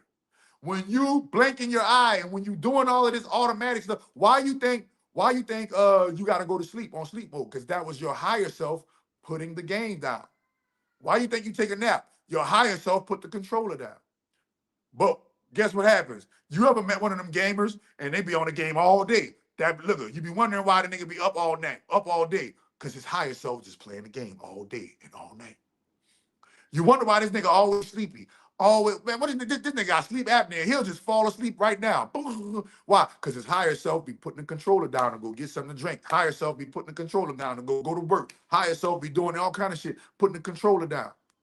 You see what I'm saying? So your higher self is playing the higher self PlayStation, and you are the avatar body simulation, that avatar body that is in the simulation as the higher self experiences this game in first person. You got his guy. Look, your higher self got the higher self goggles on. Your higher self got the higher self gloves on, and they got the motherfucker. You ever been playing a game and you've been so caught up into the game, you move the controller like, no, and you move the controller like the man on the TV gonna move if you move the controller. That's how caught up you into the game. This is how caught up that we could get into the game of life, and our higher self can lose itself in the simulation. This is why a lot of us are called lost souls, because our higher self soul came to play the game, but guess what? Pain, grief, anger, bitterness, doubt, jealousy, superstition, hatred, and all of the negative emotions made the higher self lose focus, made the higher self lose itself, and you literally get lost in the game. You literally get lost in the game. You worrying about food, you worrying about money, you worrying about cars, you worrying about clothes, and you forgot that you are a higher upper echelon God that lowered itself into a human avatar to play 3D Earth simulation. The simulation of who? The simulation of Saturn. The simulation is called the Black Cube Codex. The name of this game is called the Black Cube Codex. Saturn exposed, sovereignty restored. Somebody said 72, and I'm going to read out of 72. I'm going to read out of 72 on both pages. 72. They look so innocent. They taste so good. They are attractively packaged. They are gloriously advertised. They are deceptively presented to us as food. We buy them and eat them, believing that they are food. They are not food. They are deadly, highly addictive drugs masquerading as foods, filling our supermarkets, crowding our cabinets, dominating our refrigerators. We eat the so-called food, but really the food is eating us, killing us by degrees, little by little, with each delicious bite. Keyword bite, computer, megabyte, gigabyte. We ain't gonna get. Drug number one, the wicked white sugar. Drug addiction initiated, uh, drug addiction initiated the African slave trade. Albino's addiction to the drug called sugar. Sugar and spices were the drugs of earlier cultures. Sugar was worth its weight in gold at one time in early Europe. Africans were primarily enslaved to grow sugar on albino plantations.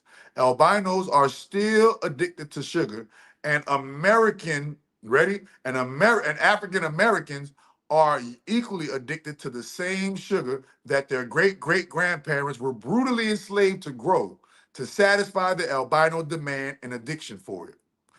Virtually all Americans are addicted to sugar, regardless of ethnic root.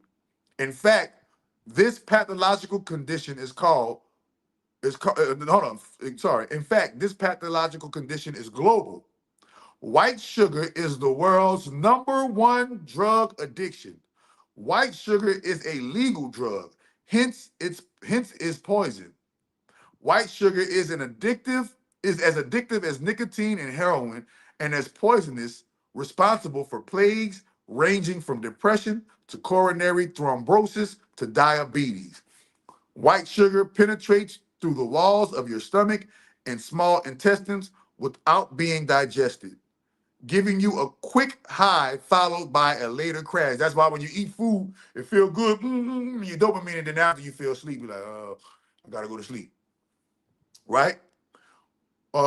When you eat white sugar or sugar sweetened foods, the sugar bypasses digestion and enters into your bloodstream within 3 minutes, yanking up your blood sugar level. This results in an instant high. That is the perception of having more energy and a feeling of well being. This is shortly followed by a crash in blood sugar levels due to due to release of insulin from the pancreas and a depression and drop in energy that tends to be corrected with another dose of sugar. This becomes a dangerous habit, subjecting the body to a yo-yo of stimulation, depression, and re-stimulation, which results in damage and diseases. This is why they want you to eat it 3 times a day. Natural sugars from fruits and vegetables undergo the digestion process and enters into the bloodstream gradually without disrupting the blood sugar balance. Woo. I ain't gonna give you no more. Go get the book, Drugs Masquerading as Foods, so you can get up on that. Now I'm gonna read 72 out of the Black Cube Codex before I dip out. 72. Oh, wait a minute. Wait a minute. All right, 72. Seven, fines and fees, karmic ties. Lose your case or accept a plea, and you'll often pay money, do time, or lose your rights. This isn't restitution, it's energetic debt collection. You are making a ritual offering to the cube in the form of doing jail time. Energy equals probation and community service, and currency equals a fine or a fee. And once paid, you are labeled justice has been served. But what was really served? The system. Number 8, the jury. The many-eyed surveillance. In ancient Egypt, the dead stood before the 42 judges of the world. Today, remember, that's the 42 laws of Ma'at, as well as this is why 42 is so important in Freemasonry. And the jury is a group of 12. Those 12 mimic the what, y'all? Those 12 mimic the 12 signs of the zodiac. They decide your fate collectively. They are strangers masked as peers.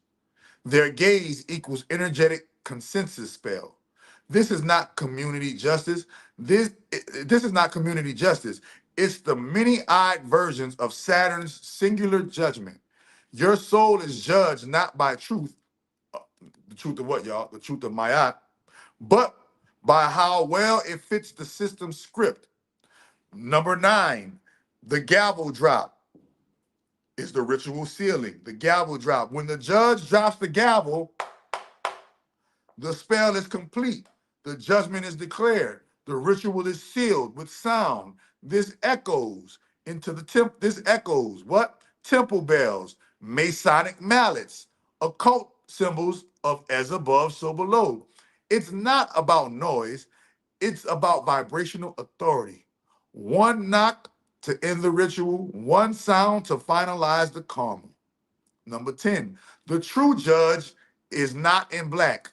The great grand holy mother and father do not judge. They discern, they heal, they align. They never say, you are condemned, you owe me, obey or suffer. Only Saturn says that. Wearing the robe of false justice in a box built to look holy. You don't need to plead, you need to reclaim your sovereignty. Next, System 10, medical. How Saturn turned healing into sterile death ritual. Let's continue. Here's the next decoded section of the Black Cube Codex, Chapter 2. Go get the Black Cube Codex on Amazon and all platforms where books are sold. Look up the Black Cube Codex, Chakra Doctor. But my author name is going to be High Mega Supreme. So I'm about to switch that from Chakra Doctor to High Mega Supreme. Because Chakra Doctor is the health. And get healthy, man. Y'all make sure y'all get healthy, man. Any questions, cares, or concern before I leave? I'll give it a few seconds for it to catch up. If y'all have any questions, cares, or concern before I leave, I'll give it a few seconds to catch up. And then, but while I'm giving it a few seconds to catch up, check this out. Ugh, morning breath. And my pits! I need a shower.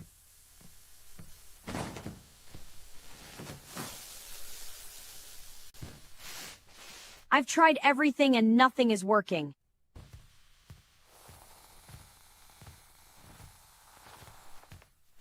Superfood, bitch.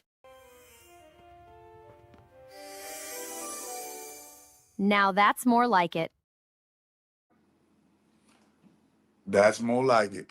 Nah, that's more like it. You dig? For sure, for sure. You feel me? But make sure y'all get yourself superfood. Make sure you get the Black Q Codex. Make sure you holler at me. Go to the chakra.xyz. Scroll down to the bottom, and my contact information is at the bottom. Until then, man, you know, man, Atlanta, man, I'm rooting for y'all, man. Get y'all shit together, man.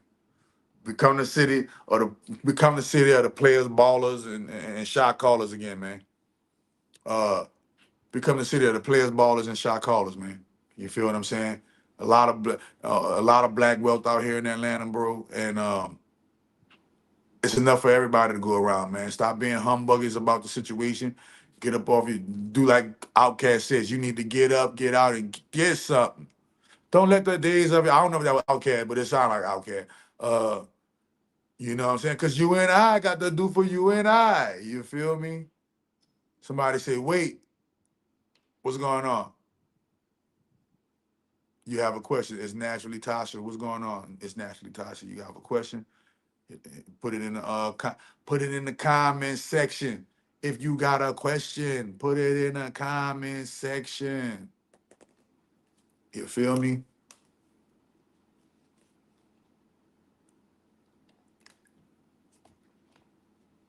I'll wait for Tasha to answer a question, but make sure y'all come visit the Church of the Great Grand Holy Mother of All Divine, 5911 Providence Run. If you're in the Atlanta area, make sure you donate to the Church of the Great Grand Holy Mother of All Divine. All of your donation goes to the Church of the Great Grand Holy Mother of All Divine's philanthropy. I do be out and about in these streets, making sure I give back to the community. And what am I giving back to the community? Health. Health, bro. Health, health, health, health. The majority of people who I encounter are unhealthy, and that has put a fire in my soul, a fire in my heart to make sure that people get healthy, bro. And you know, in The Sims, you can put in. Hold on, somebody said, all right. Natural Tasha said, in The Sims, you can put in a cheat code. Sometimes the Sims will look up at the sky if they need something, and you're not giving it. If you're not giving them what they need. So what's the question? What's the question? What's the question? I was asking you about the solar eclipse. Oh man, y'all didn't see the man, on my page right there. You can see the fire. You can see the fire that my church, the fire ritual that my church did during the solar eclipse. It was a triple threat. It was eight. Remember, it's the 8-8 Lionsgate portal. Remember the 888. The 8-8 Lionsgate portal ends on August the 26th. And from my August the 26th is the last day of the 8-8 Lionsgate. Come on, you got three eights. You got three eights in this. Sorry, y'all. You got three eights. I'm about.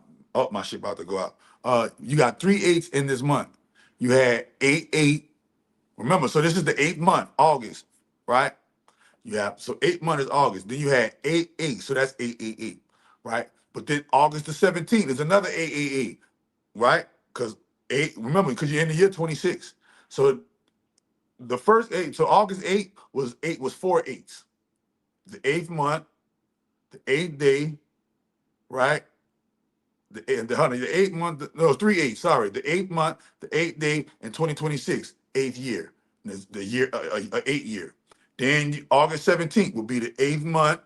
1 + 7 is 8. 2 + 6 is 8. Another 888. And then August 26th, 8th month. 2 + 6 is 8, and then 2 + 6 is 8. So 8 8 on 8 8 8 17 and 8 26 are the three is that Lionsgate portal. So from 8 8 all the way to 8 26 is that Lionsgate portal. And on August the 12th, it was a triple threat because it was not only the window for the Lionsgate portal, but it was the solar eclipse as well as the new moon. So, and do you know that Atlanta is the only place that doesn't see the solar eclipse? From Atlanta's point of view, from the Georgia Atlanta point of view, the sun did not eclipse. That's the only place in America where the sun did not eclipse was in Atlanta, freaking fucking Georgia. Ain't that something? So you said, yeah, you said the Sims, we can command our. So how do we command our higher self to basically put in the cheat code? I know the answer is is complex, maybe you can. Some of them not. The answer is very simple. You put in this is how you put in the cheat code. This is how you put in to your higher self the cheat code. You activate your chakras. Remember, your higher self, your higher self lives inside of you. So the main part of your consciousness of higher self is anchored in your constellation. But there are, remember, they said parts of you fell into the avatar, just like parts of your, remember, just that's like consider that like your energy and your attention. A lot of your attention went, a lot of your attention, and a lot of your consciousness went into the avatar. So how do you contact your higher self? What is that attention called? That attention is called your chakras. So you have to literally, and chakra, why you think I'm called chakra doctor? Because I got my claim to fame by creating a yoga that activates the chakras. Because when you activate your chakras, you activate the higher self. When you activate your higher self, you start receiving all kind of downloads, aka cheat code about the game. Man, it's not hard, it's not complex, it's very simple. You want to activate your higher self? You want to activate your higher self? Remember, because most everybody is running off of yang energy. Even the females are running off of yang energy. Yang, yang, yang, yang, yang, yang, yang. But in order to access the higher self, you must activate the yin energy and become whole. And in order to activate the yin energy, you got to activate your chakras. The chakras, when you activate your chakras, that's your kundalini. When your kundalini is activated, you activate the goddess flow, aka the yin energy.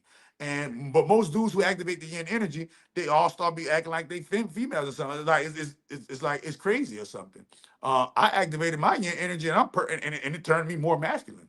A female activates her yin energy and it will make her more feminine.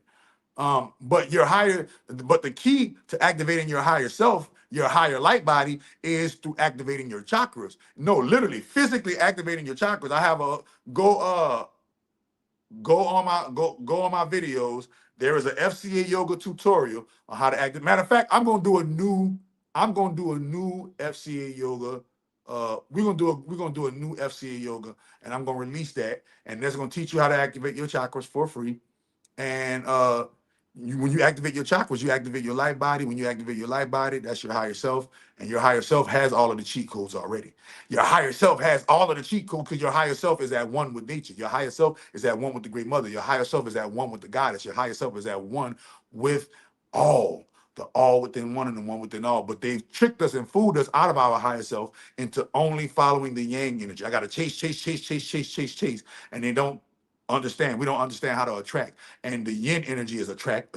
The yin energy is the magnet. The yang energy is the electric, right? This is why we are electromagnetic beings. Electro meaning yang energy, masculine energy. You got to go out and do this, that, and third. But yin energy means you got to be still and attract and let it flow to you. So that's how you activate the higher self in this Sims mission. You activate your higher self. You activate the higher self cheat codes with activating your chakras. You dig? Did that answer? Did that answer your question, Tasha? Naturally, Tasha. Did that answer your question?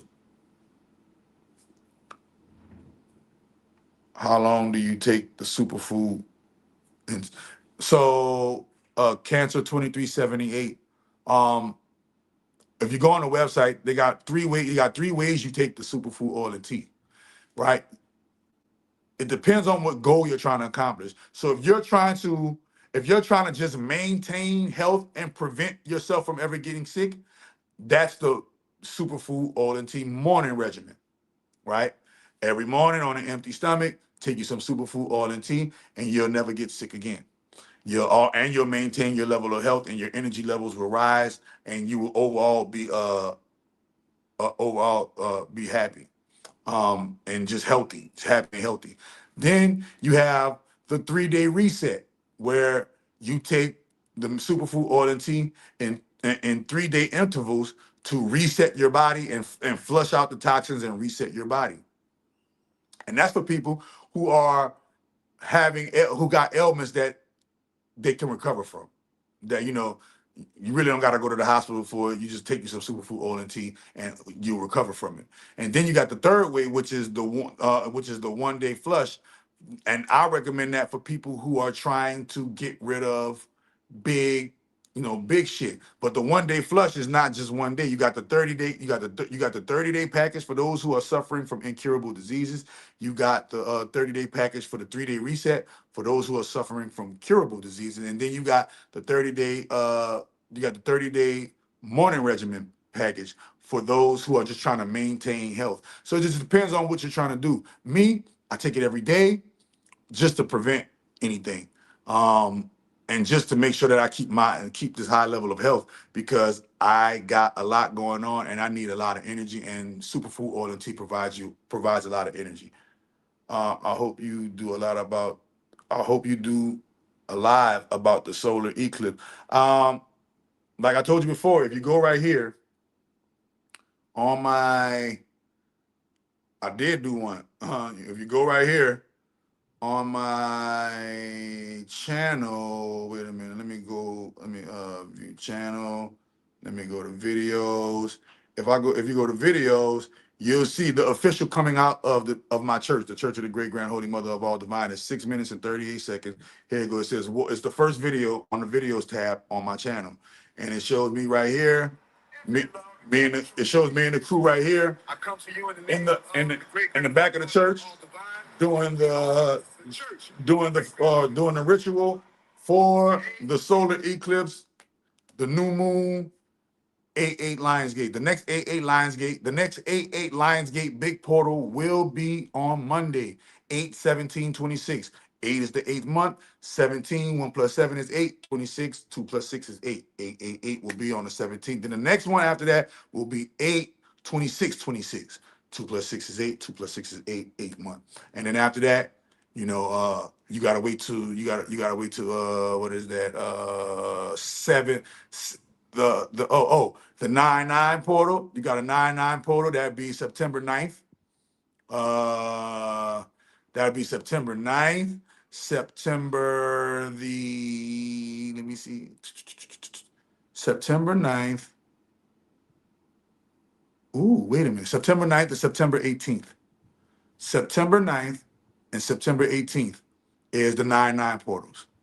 The 9/9 portals at September 9th, September 18th. Got a lot of Cancer in the building, man. Cancer, man. Cancer, that's my rising, y'all. Y'all didn't know my rising is a Cancer. So a lot of people mistake me for a Cancer because of my rising. And that's crazy. And my daughter is a Cancer, and I got friends that are Cancers.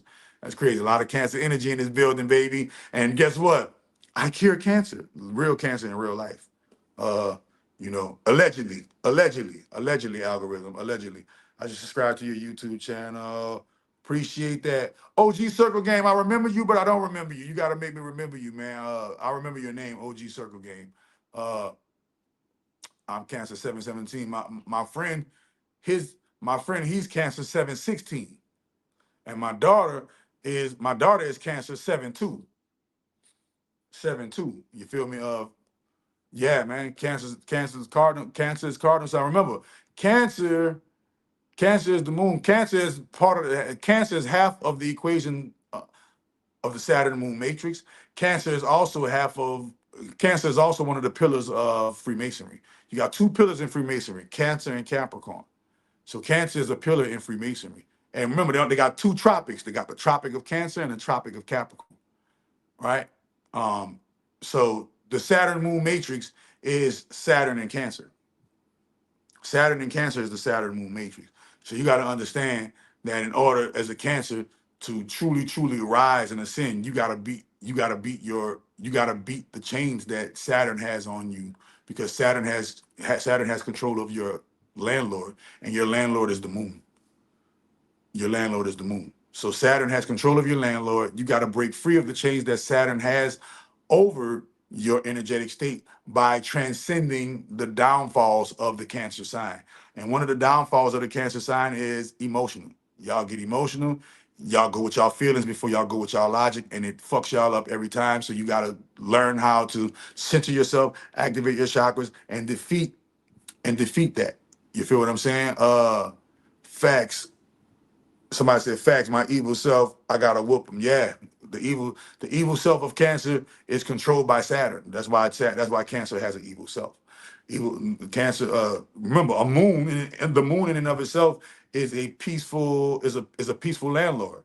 But when you add when you add the Saturn's rings and you add Saturn's energy to the moon, now it becomes depression and all of these other things that cancers go through. So a cancer has to constantly activate their chakras to gain control of their vehicle so that Saturn doesn't rule it or control it. Facts. I go to I go to FCC off. Hey, bro, you got to control that, man, because that don't bring no money. Remember that, man. Negative emotions repel money. That's why that's why you got to forgive your enemies. It's not because you hunky dory and buddy buddy with your enemies, but because negative energy don't bring moolah. Negative energy don't bring moolah. And if you are constantly negative, then what kind of positive that you are emitting to attract the real money? I'm becoming more and more calm because I have accepted my flaws. Don't just accept your flaws, change them. Don't just accept your flaws. Acceptance is part of the equation. After you accept your flaws, you change them. After you accept the flaws, change them. I see I'm flawed in this area, I'm about to change that. I see I'm flawed in that area, I'm about to change that. And the only way you can change your flaws is by telling yourself the truth.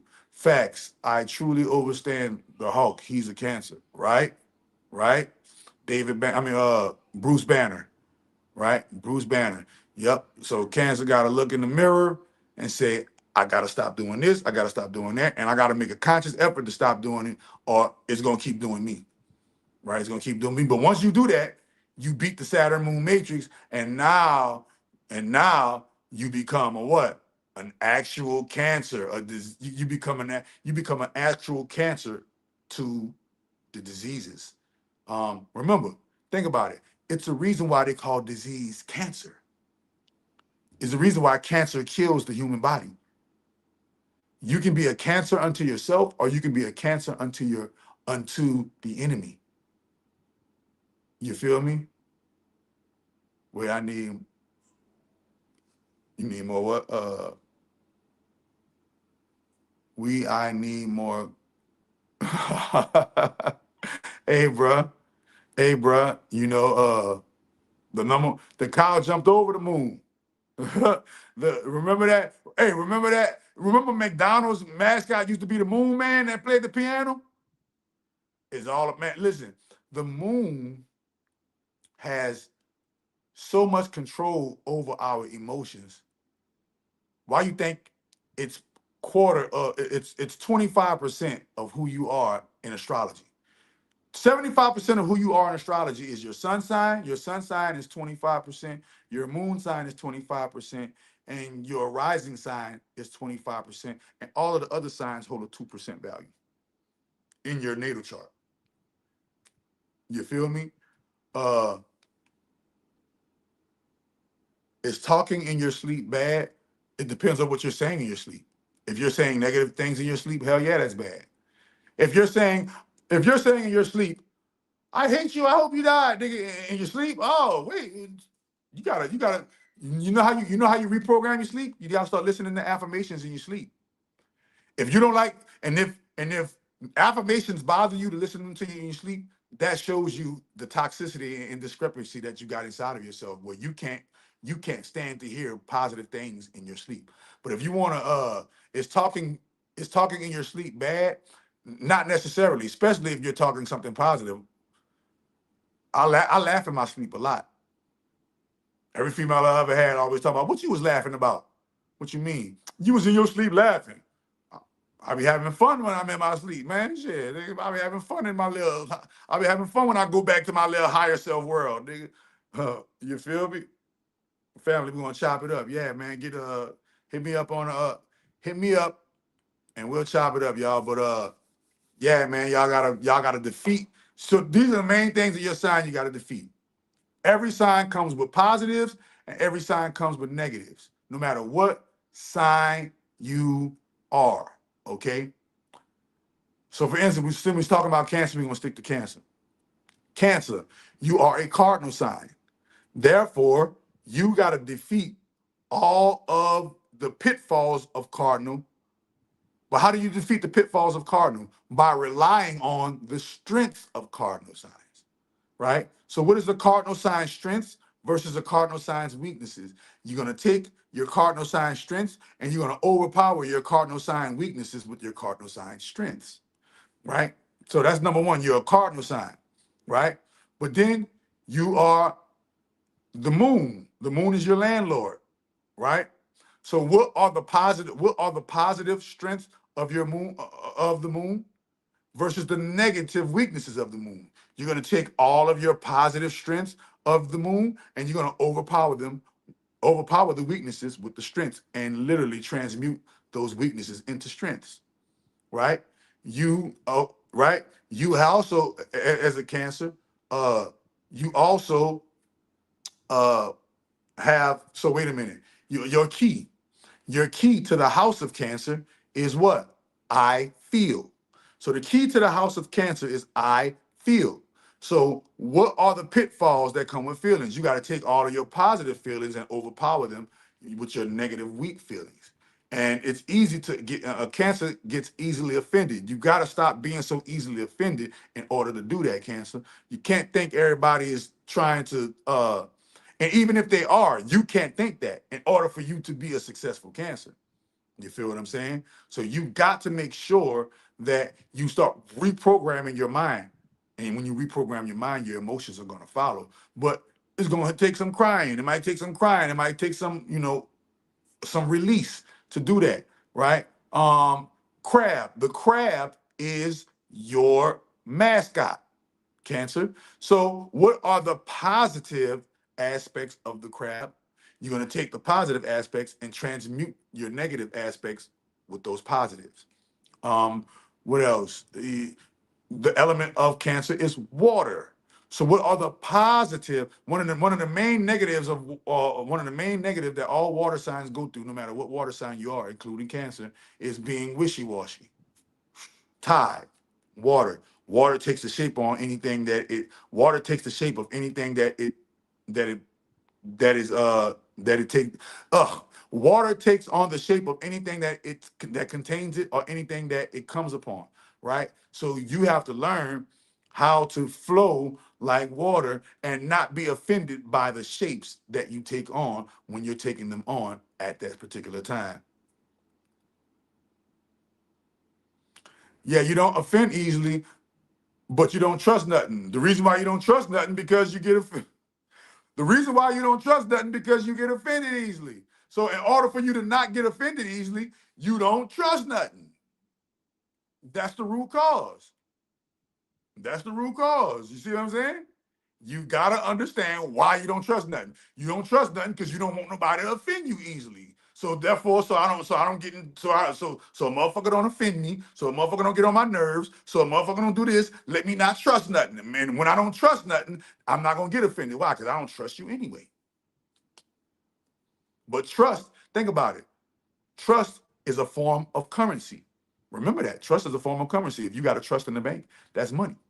You see? So you got to be able to overpower and you got to be able to transmute those negatives with the positives. So you got to trust somebody. You got to trust your damn self. You got to trust your mom, and you got to trust somebody. And the people that you trust ain't got to be a lot, but you got to trust some.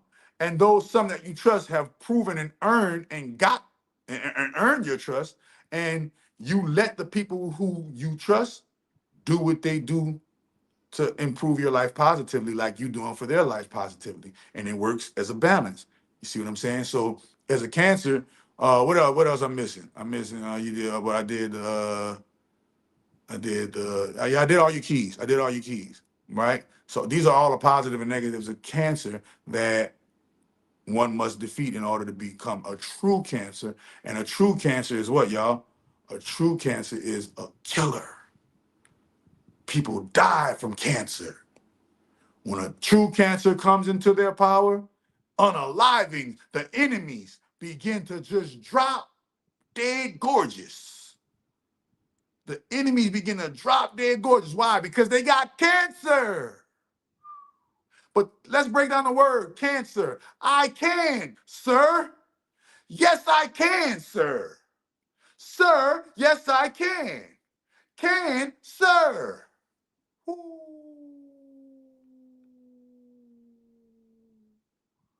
My mother wants to know, will the superfood get rid of cataract? Yes, she'll have to take it for yes, and she would have to get consulted by me, and she would have to follow my instructions to the letter. But yes, yes. Cancer. I can, sir. The first word in cancer is can. Yes, you can. Stop thinking that you can't. A lot of cancers think that they can't because they've been fooled by the system that said that we can't. But in actuality, yes, you can, sir. That's why you can, sir. But I'm giving away too many jewels. I'm giving away too many gems right now, bro. Y'all picking my brain, and I'm giving away too many gangster joints right there. I'm giving away too many gangster joints. This is the only place where I love to come give away gangster joints. Though. I ain't gonna lie. I come on YouTube and I give away some gangster joints, and hopefully people get it. You feel me? Okay, man. Okay, man. Is in that time I can, sir. Okay, yes, I can, sir. Yes, I can, sir. And remember, oh, I forgot, last thing, fourth house. So remember, even though you might have been born in a different house, Cancer is the guardian, landlord, steward of the fourth house. What is the fourth house? What does the fourth house govern, y'all? The fourth house governs family. So if you're a Cancer, but you are not a family man, you are freaking up. If you're a Cancer and you are not in service to the family, whether it's your blood relative, whether it's your cosmic relative, whether it's your friends who became relatives through bonding, you're freaking up. A Cancer is at its best when it is rooted in some type of familial situations. You feel me? You feel me? Hold up. Boom. Nah, man, ain't no disappearing this time, man. I'm chosen by the goddess. You can't disappear this time. I started my own channel, my business. Hey, man. So I can. I told you, yes, you can, sir. Yes, you can. So understand that the fourth house. Man, I'm gonna put this on. I'm gonna put the fourth house in here, and then I'm gone. I'm gonna put the fourth house in here. And I'm gonna show y'all all about the fourth house, and then I'm gone. I'm gonna show you about the fourth house real quick, because this is the main part. This is the main part where you're supposed to thrive as a Cancer. Hold on, let me make sure I'm getting my collection, my albums together. This is the main part where you're supposed to thrive as a Cancer. Matter of fact, I'm gonna get the crystals too. Hold up, crystal. Y'all gonna screenshot these. Moon. Let me get that fourth house. Crystal, moon, fourth house, and let me get that. Where that Cancer? Where that Cancer? I'm passing it up. Oh, here you go. Boom. So I'm gonna show you these. Oh, let me get y'all a cardinal. Boom. And y'all gonna screenshot these. All my Cancers. All my Cancers. I'm about to show y'all these. Y'all gonna screenshot these, and y'all gonna take these, and y'all gonna take these with y'all. And this is basically astrology like 101 on some stuff. This is basically like astrology 101 on some stuff. Hold on. Let me put this back on. Right? Hold on. About to put this back on.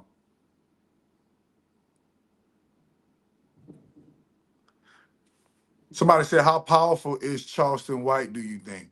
Um, it depends on what you consider powerful. If you consider internet manipulation and internet fame powerful, then he's pretty powerful on the internet, but he's not powerful in real life. In real life, he's not powerful. In real life, uh, like I told you, a person that carry that much negative energy as Charleston White, uh, it's only good for entertainment on the internet. But in real life, that don't work. Hold on, I'm about to show y'all. All right, they uploaded. He only getting away with it on the internet though. He don't get away with that in real life. You can't get away with it in real life because in real life it don't work. So boom, this is the first screenshot. Oh damn, I picked the wrong. I picked the wrong thing. Hold on. That's Saturn. All right, boom. That's the first screenshot. So screenshot that right there.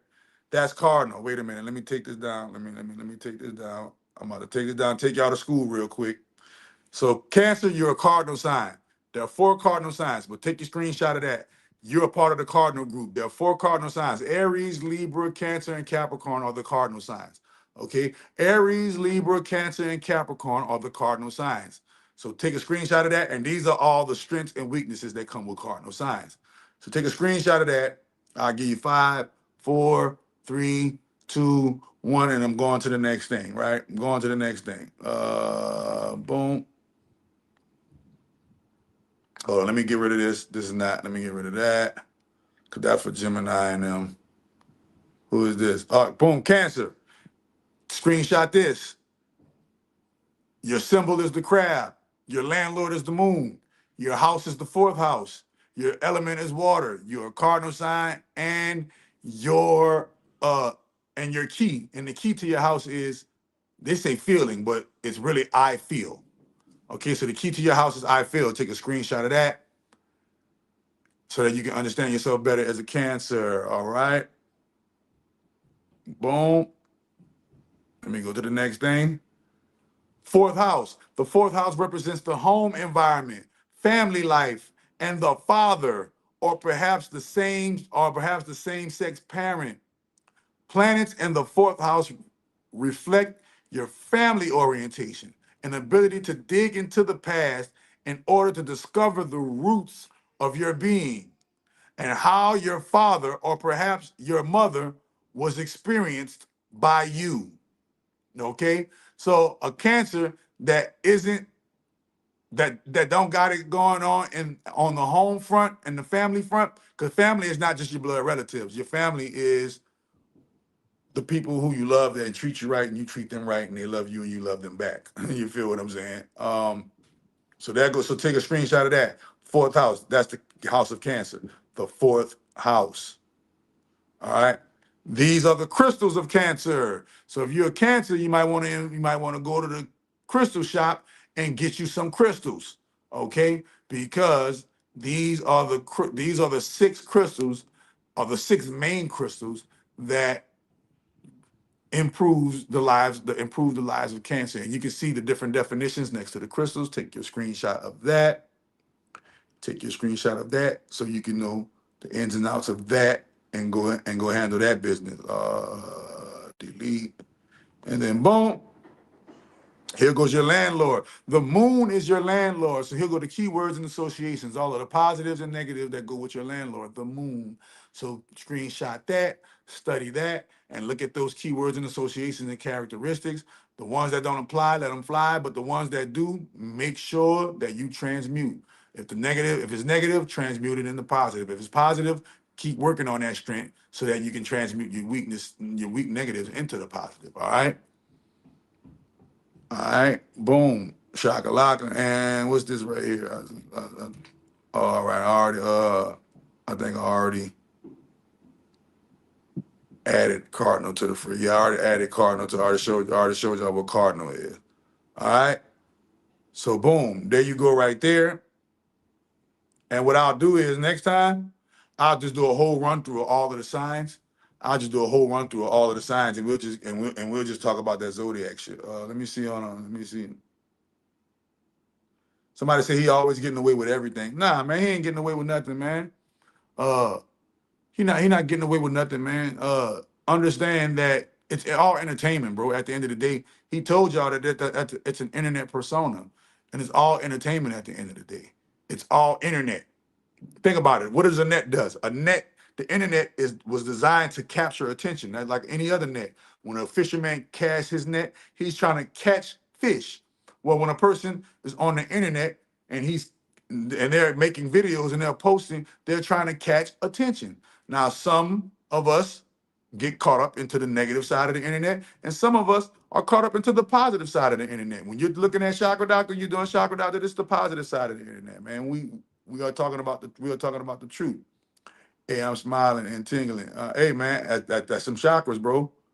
Uncle Ruckus in real life. Boom, boom, and there you go, bro. So I'm gonna get on before I get spit on, man. But until next time, man. Until next live stream, we're gonna get it in. We're gonna get it popping. We're gonna keep it. We're gonna keep it. We're gonna keep it healthy, bro. That's the type of stuff you about to be seeing Chakra out to do, keeping it healthy. But every now and then, these crazy people start doing crazy stuff, and I gotta speak on it. You feel what I'm saying? So, but from here on out, man, there's gonna be some positive things going on. Basically, he just yes, it's WWE. Basically, he's just an actor. Uncle Ruckus, keyword Ruckus, causing ruckus. Ooh, you got it. You got it. But he literally says that, bro. They gotta tell you what they are and they gotta tell you what they're doing before they do it. He tell you he's just an internet persona because when he was an activist, the black community didn't listen to him. So he became an actor. When he was an activist, the black community didn't listen to him. He became an actor. Now the black community listening to him. You see how that go? Which goes to show that we love the bull crap. Why? Because if we didn't love the bull crap, he wouldn't be getting. We would listen to him when he was an activist. When he was an activist, we would have listened to him.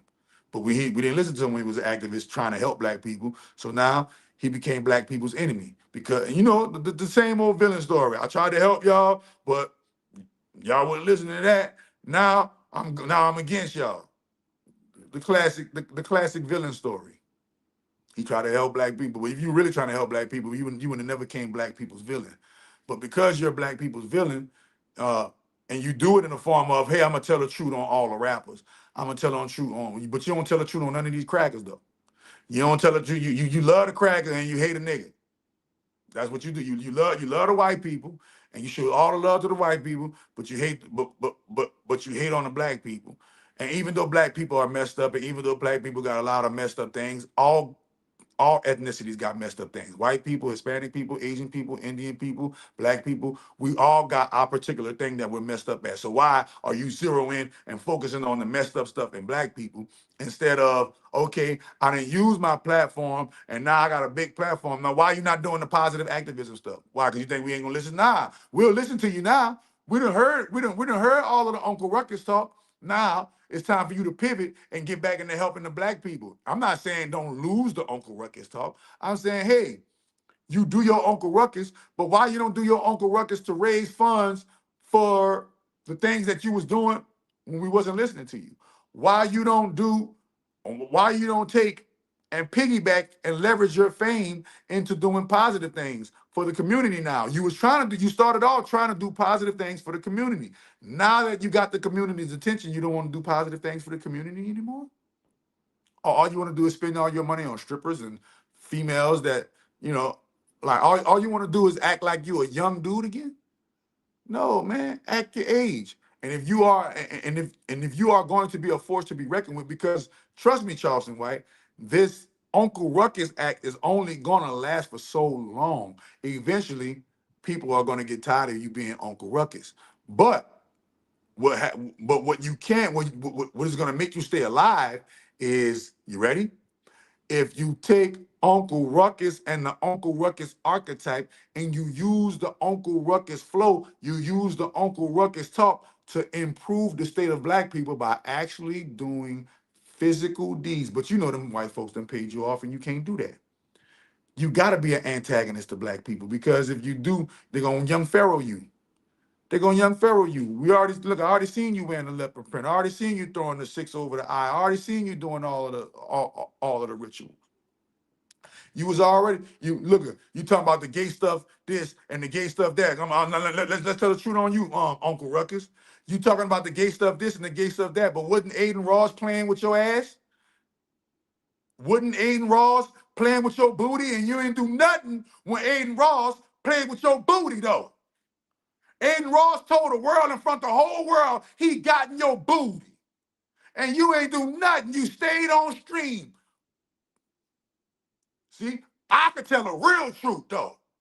I can tell the real truth. Let's bring up the clip when Aiden Ross said he fucked you in your ass for the deal though.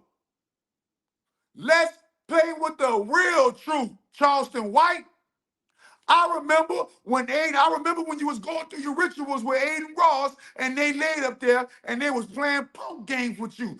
You didn't say nothing when the white boy, the Jew boy, was playing punk games with you on the stream. But you won't get up and try to get on Atlanta punk scene. Nah. Let's talk about when the white boy was playing punk games with you though. I'm the real truth, punk. I'm the real truth, punk. So don't ever come trying to talk about something. Oh, you won't try to point the finger at black people, point the finger here, point the finger there. Nah. As soon as you can point the finger at black people, the finger can get pointed at you. Because I can bring up the footage. Don't make me bring up the footage. Man, let me bring up the footage real quick. Let me bring up the footage real quick so people don't think I'm lying. Huh? Aiden Ross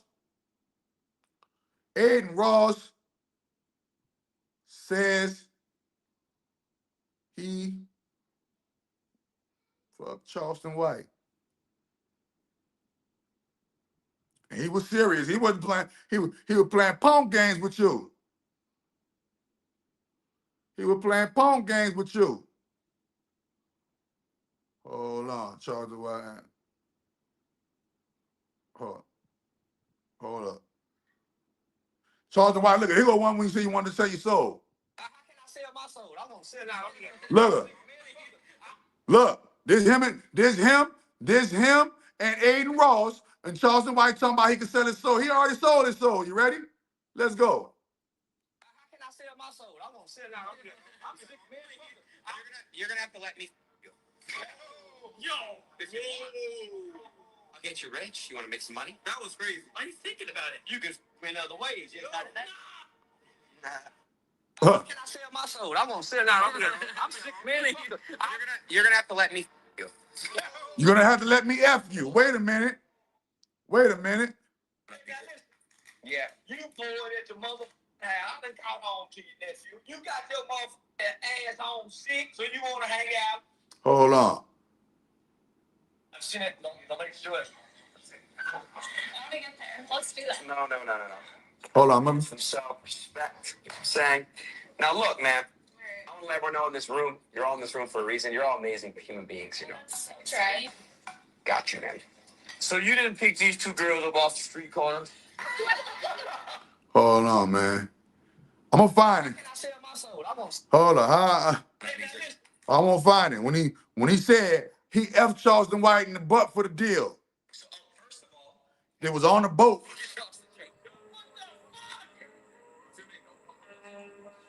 Look y'all, look at this. I'm sitting out here, I'm ready to go eat. Hold on, man. Yeah, I remember when you was You're gonna have to let me fuck you. How can I sell my soul? I'm gonna sell out. I'm sick, man. You're gonna have to let me fuck you. okay. I'll get you rich. You want to make some money? No. You're gonna have to let me. Okay. So don't talk about the punkism. Don't talk about the punkism in Atlanta when that white boy was doing the punkism on you. You ain't do nothing when the white boy told you ain't do nothing when the white boy told you you're gonna have to let me F you. But you won't get on Atlanta. Man, stop it, bro. Niggas a character, man. Niggas a character, man. Niggas a character. Ain't no nigga on the face of the planet gonna be able to tell me, yeah, Shako Doctor, you gonna have to let me F you and he ain't gonna get punched in the mouth, nigga. Fuck is talking about, nigga. Yeah, and whatever happened behind that, but at least I stood on my manhood, homie. You think I lived all these years and survived all them wars in prison and survived all these wars on the street to let a white YouTube streamer, black YouTube streamer, whoever YouTube, nigga, to let a streamer come and talk about, oh yeah, you're gonna have to let me F you. Yeah. He said, you can F me, you can F me in other ways, just not that way. Stop playing, bro. Ain't no real man gonna say that. Ain't no real man gonna say that. Ain't no real man gonna say that. Ain't no real man gonna say that. So I just wanted to. That was just my last little. Yeah, you know. Since he talking about he exposed Atlanta and the truth and all this. That nah, man, exposed. Let us not forget when the white boy said I'm gonna find that Aiden Ross clip where he actually said, man, forget all that, freak all that. I gotta find it, man. I'm about to find it right now. Aiden Ross effed Charleston White. And he said it, and Charleston was like, man, quit playing, letting them people know that. Quit playing, Charleston White. Why? Quit playing, letting them people know that. So nah. You still got flaw. You still go. Oh, here you go. Let me see. I didn't know it was her though. But he disrespected her, right? Nah, that's he don't go for real. Yeah. Let him that throwing a punch below the belt. When I was baby mama. Hold on. I got it. Oh my God. Let me ask you. You get swamp ass? Swamp ass. What's that? What do you? I'm gonna tell you. I got it. Nah. Well, no, man. Hold on, man. Hold on, man.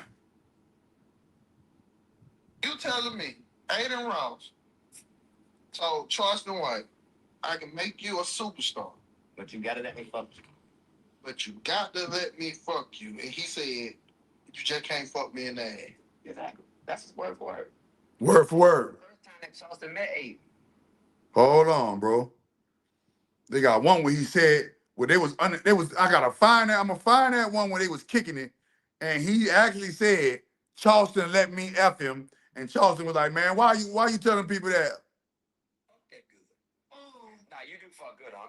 Man, you stop that shit, man. You don't know how good I fuck. I know what I'm saying. You don't know how good I fuck. I ain't gonna speak on it. Ain't God damn it, man. My bad. Man, you gonna make people think we fucking. No, I wouldn't know. It's just I don't know what your people gonna do. Look, you ready? Baby, I don't fuck that good. Nah, you do fuck good, huh?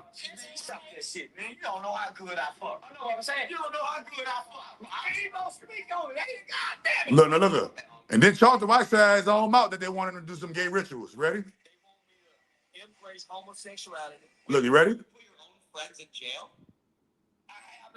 They want me to embrace homosexuality. They want me to wear a dress, and they wanted me and Prime to kiss it. I'm not doing that. I don't want the bag. I gave the bag back. They want me to embrace homosexuality. They want me to wear a dress, and they wanted me and Prime to kiss it. I'm not doing it. I guarantee you he did some of that. I guarantee you he did some of that, bro. Let's see here. You know, I saw this man and I was affected. I felt some type of way about it, bro. I didn't know what you said about Keep On. In my opinion, Keep On was a great rapper, made great music, you know, and you know, RP Keep On. What about all the victims that the FBI have evidence for that he did? So this is what I noticed. Aiden introduces everybody to trans. It's part of the rest. Man, I gotta find it, bro.